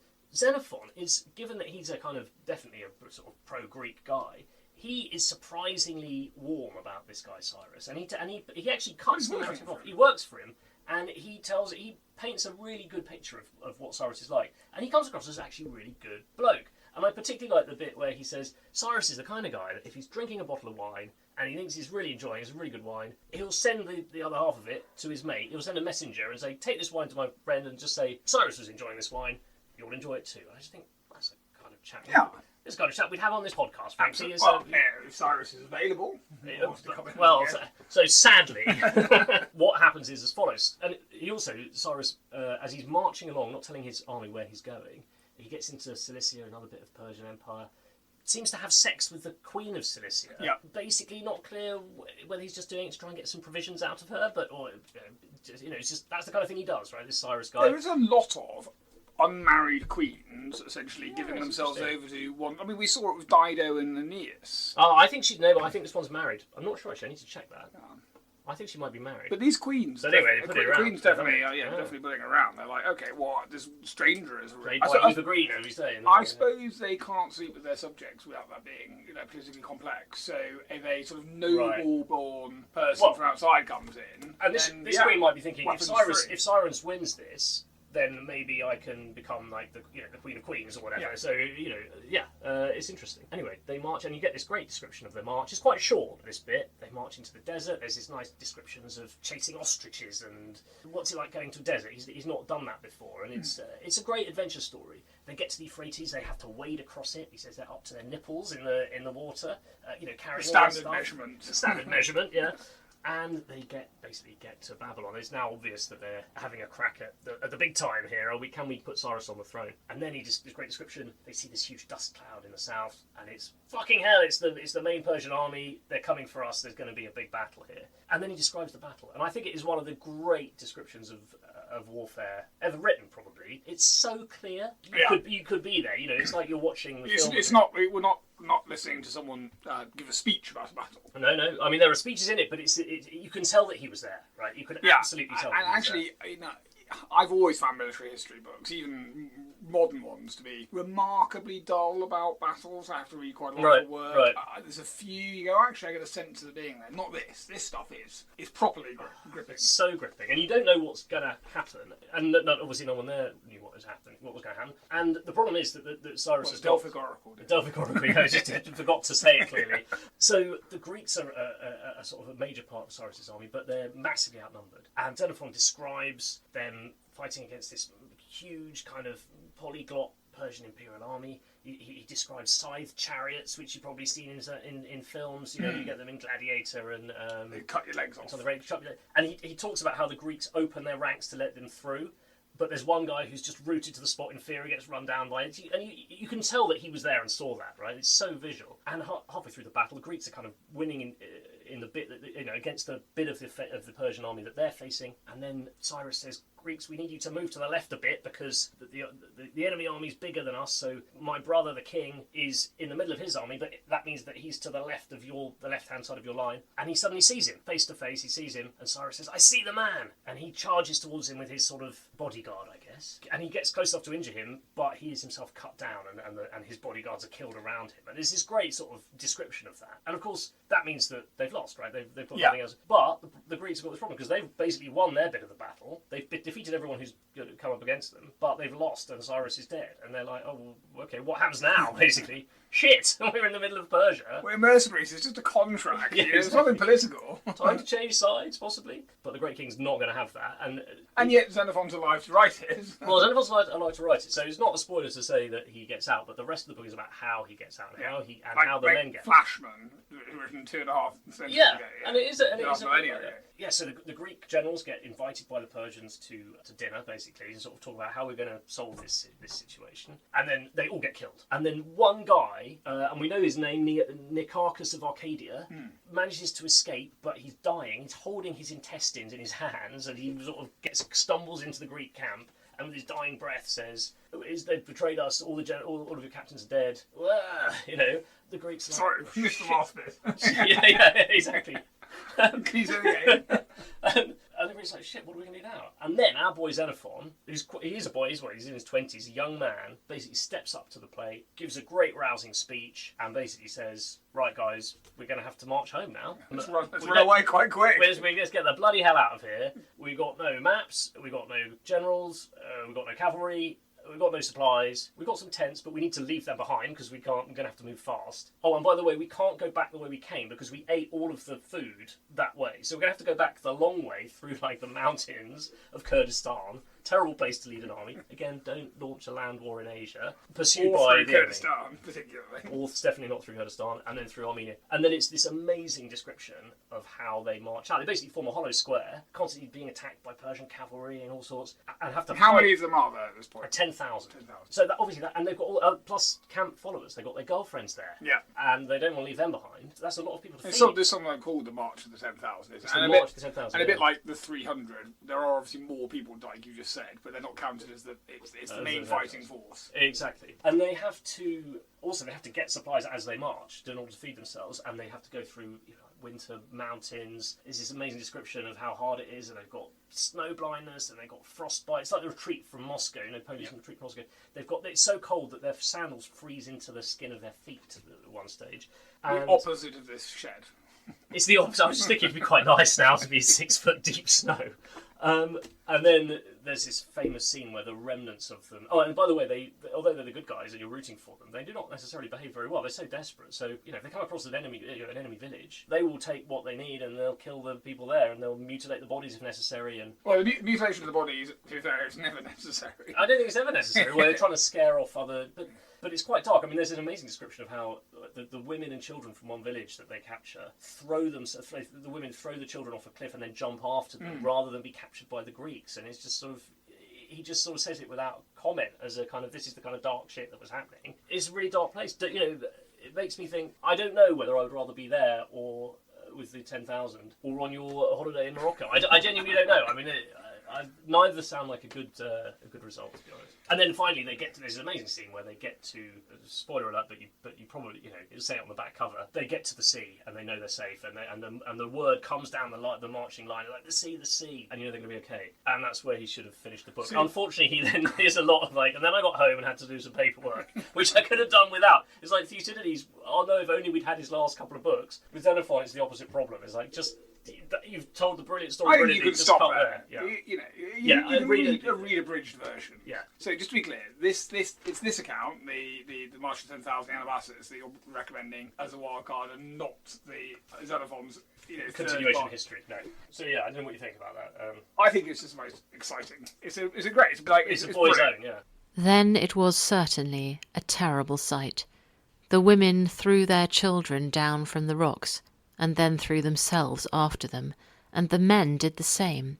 While this was going on, Aeneas of Stymphalos, a captain, saw one of them, who was wearing a fine garment, running to throw himself down, and he caught hold of him in order to stop him. But the man dragged him with him, and they both went hurtling down over the rocks, and were killed. Game we come back to. You think, is it worthy of posterity in the 100, or is it worthy of beating the other two books this week? Now, I don't think it's worthy of beating the other two books this week because I don't think it's as significant of work. Right. Even though I think it's a enjoyable work to actually read. On the question about whether it would be worth preserving if we could only preserve 100 books, we're very conscious of the fact that we are running out of books.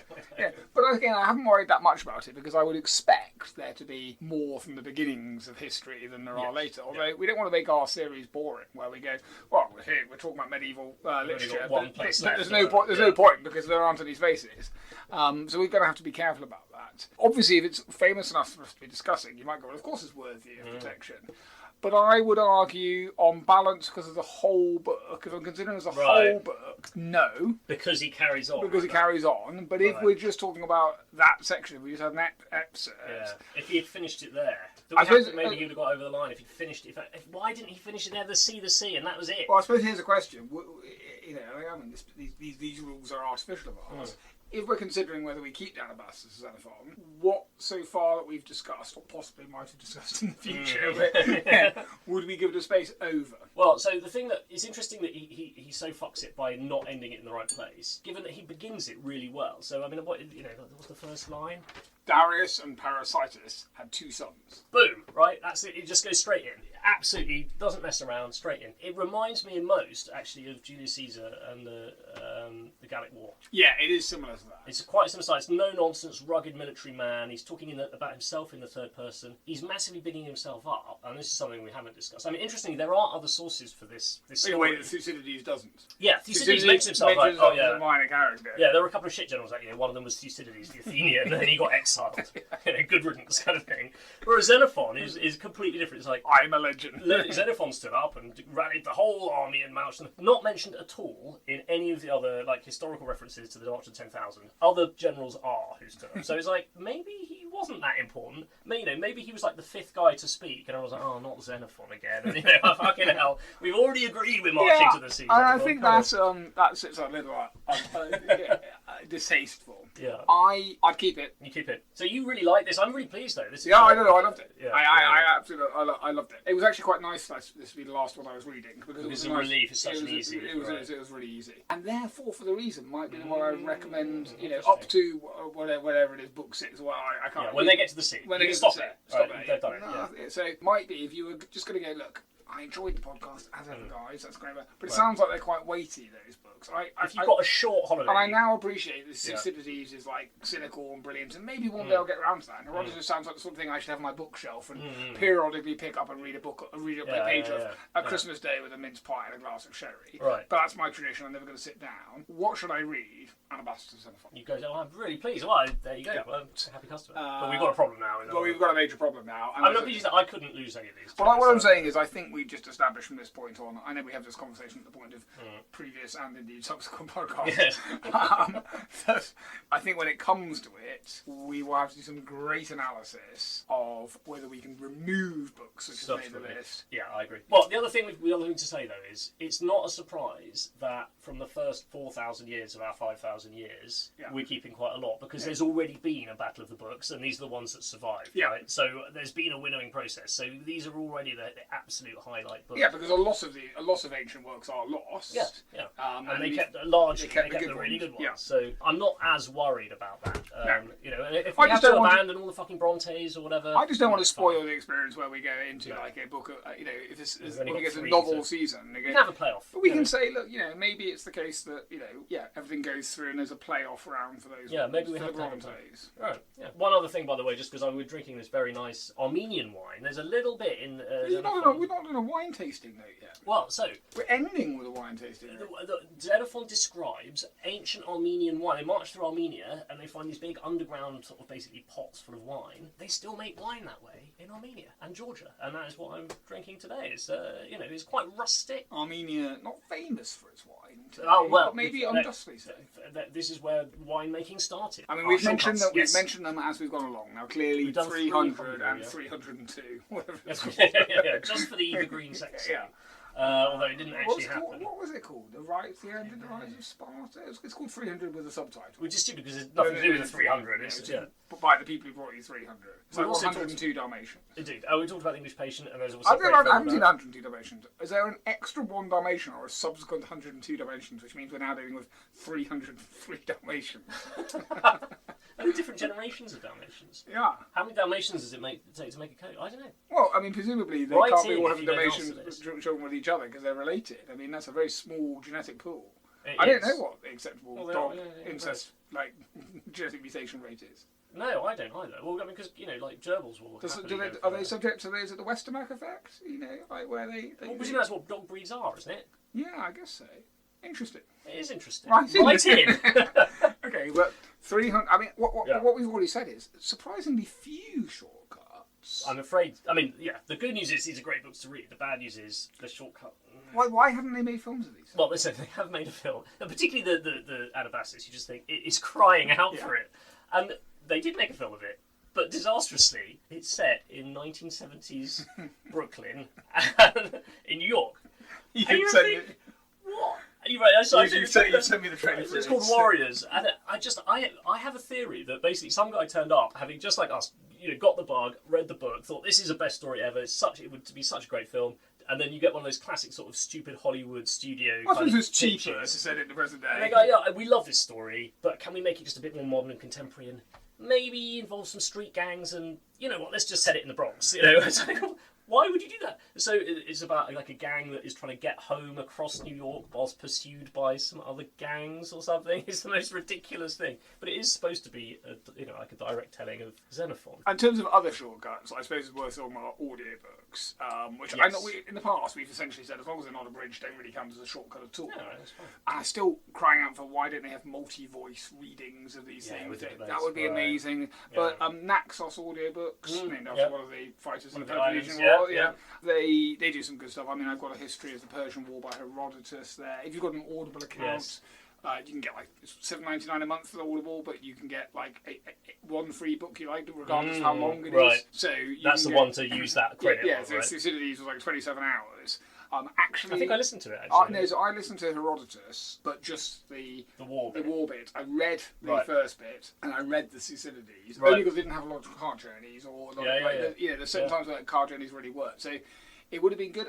Again, I'll say it again. If they had actors doing multiple bits, that would be really, really great. Yeah. So if you're not someone who thinks you're going to be able to sit down and read, then that's a shortcut. But as I say, I think read the Anabasis, take Thucydides as you'll get round to it at some point, and Herodotus set up a family tradition, or you read one page of Herodotus every night before bed. Absolutely. For the rest of your life. Or whenever you have a baby. Or for Well, I think we're in total agreement. What can I say? It's been an absolute cracker. And it's well, it's fucking hot. Squash. I'm worried that spider's coming back. We need to get out of here.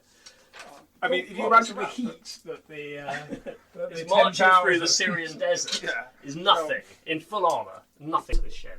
Right. Let's get out of here. Until next time. Brilliant. Okay, we did it. You're still recording. No. You didn't stop.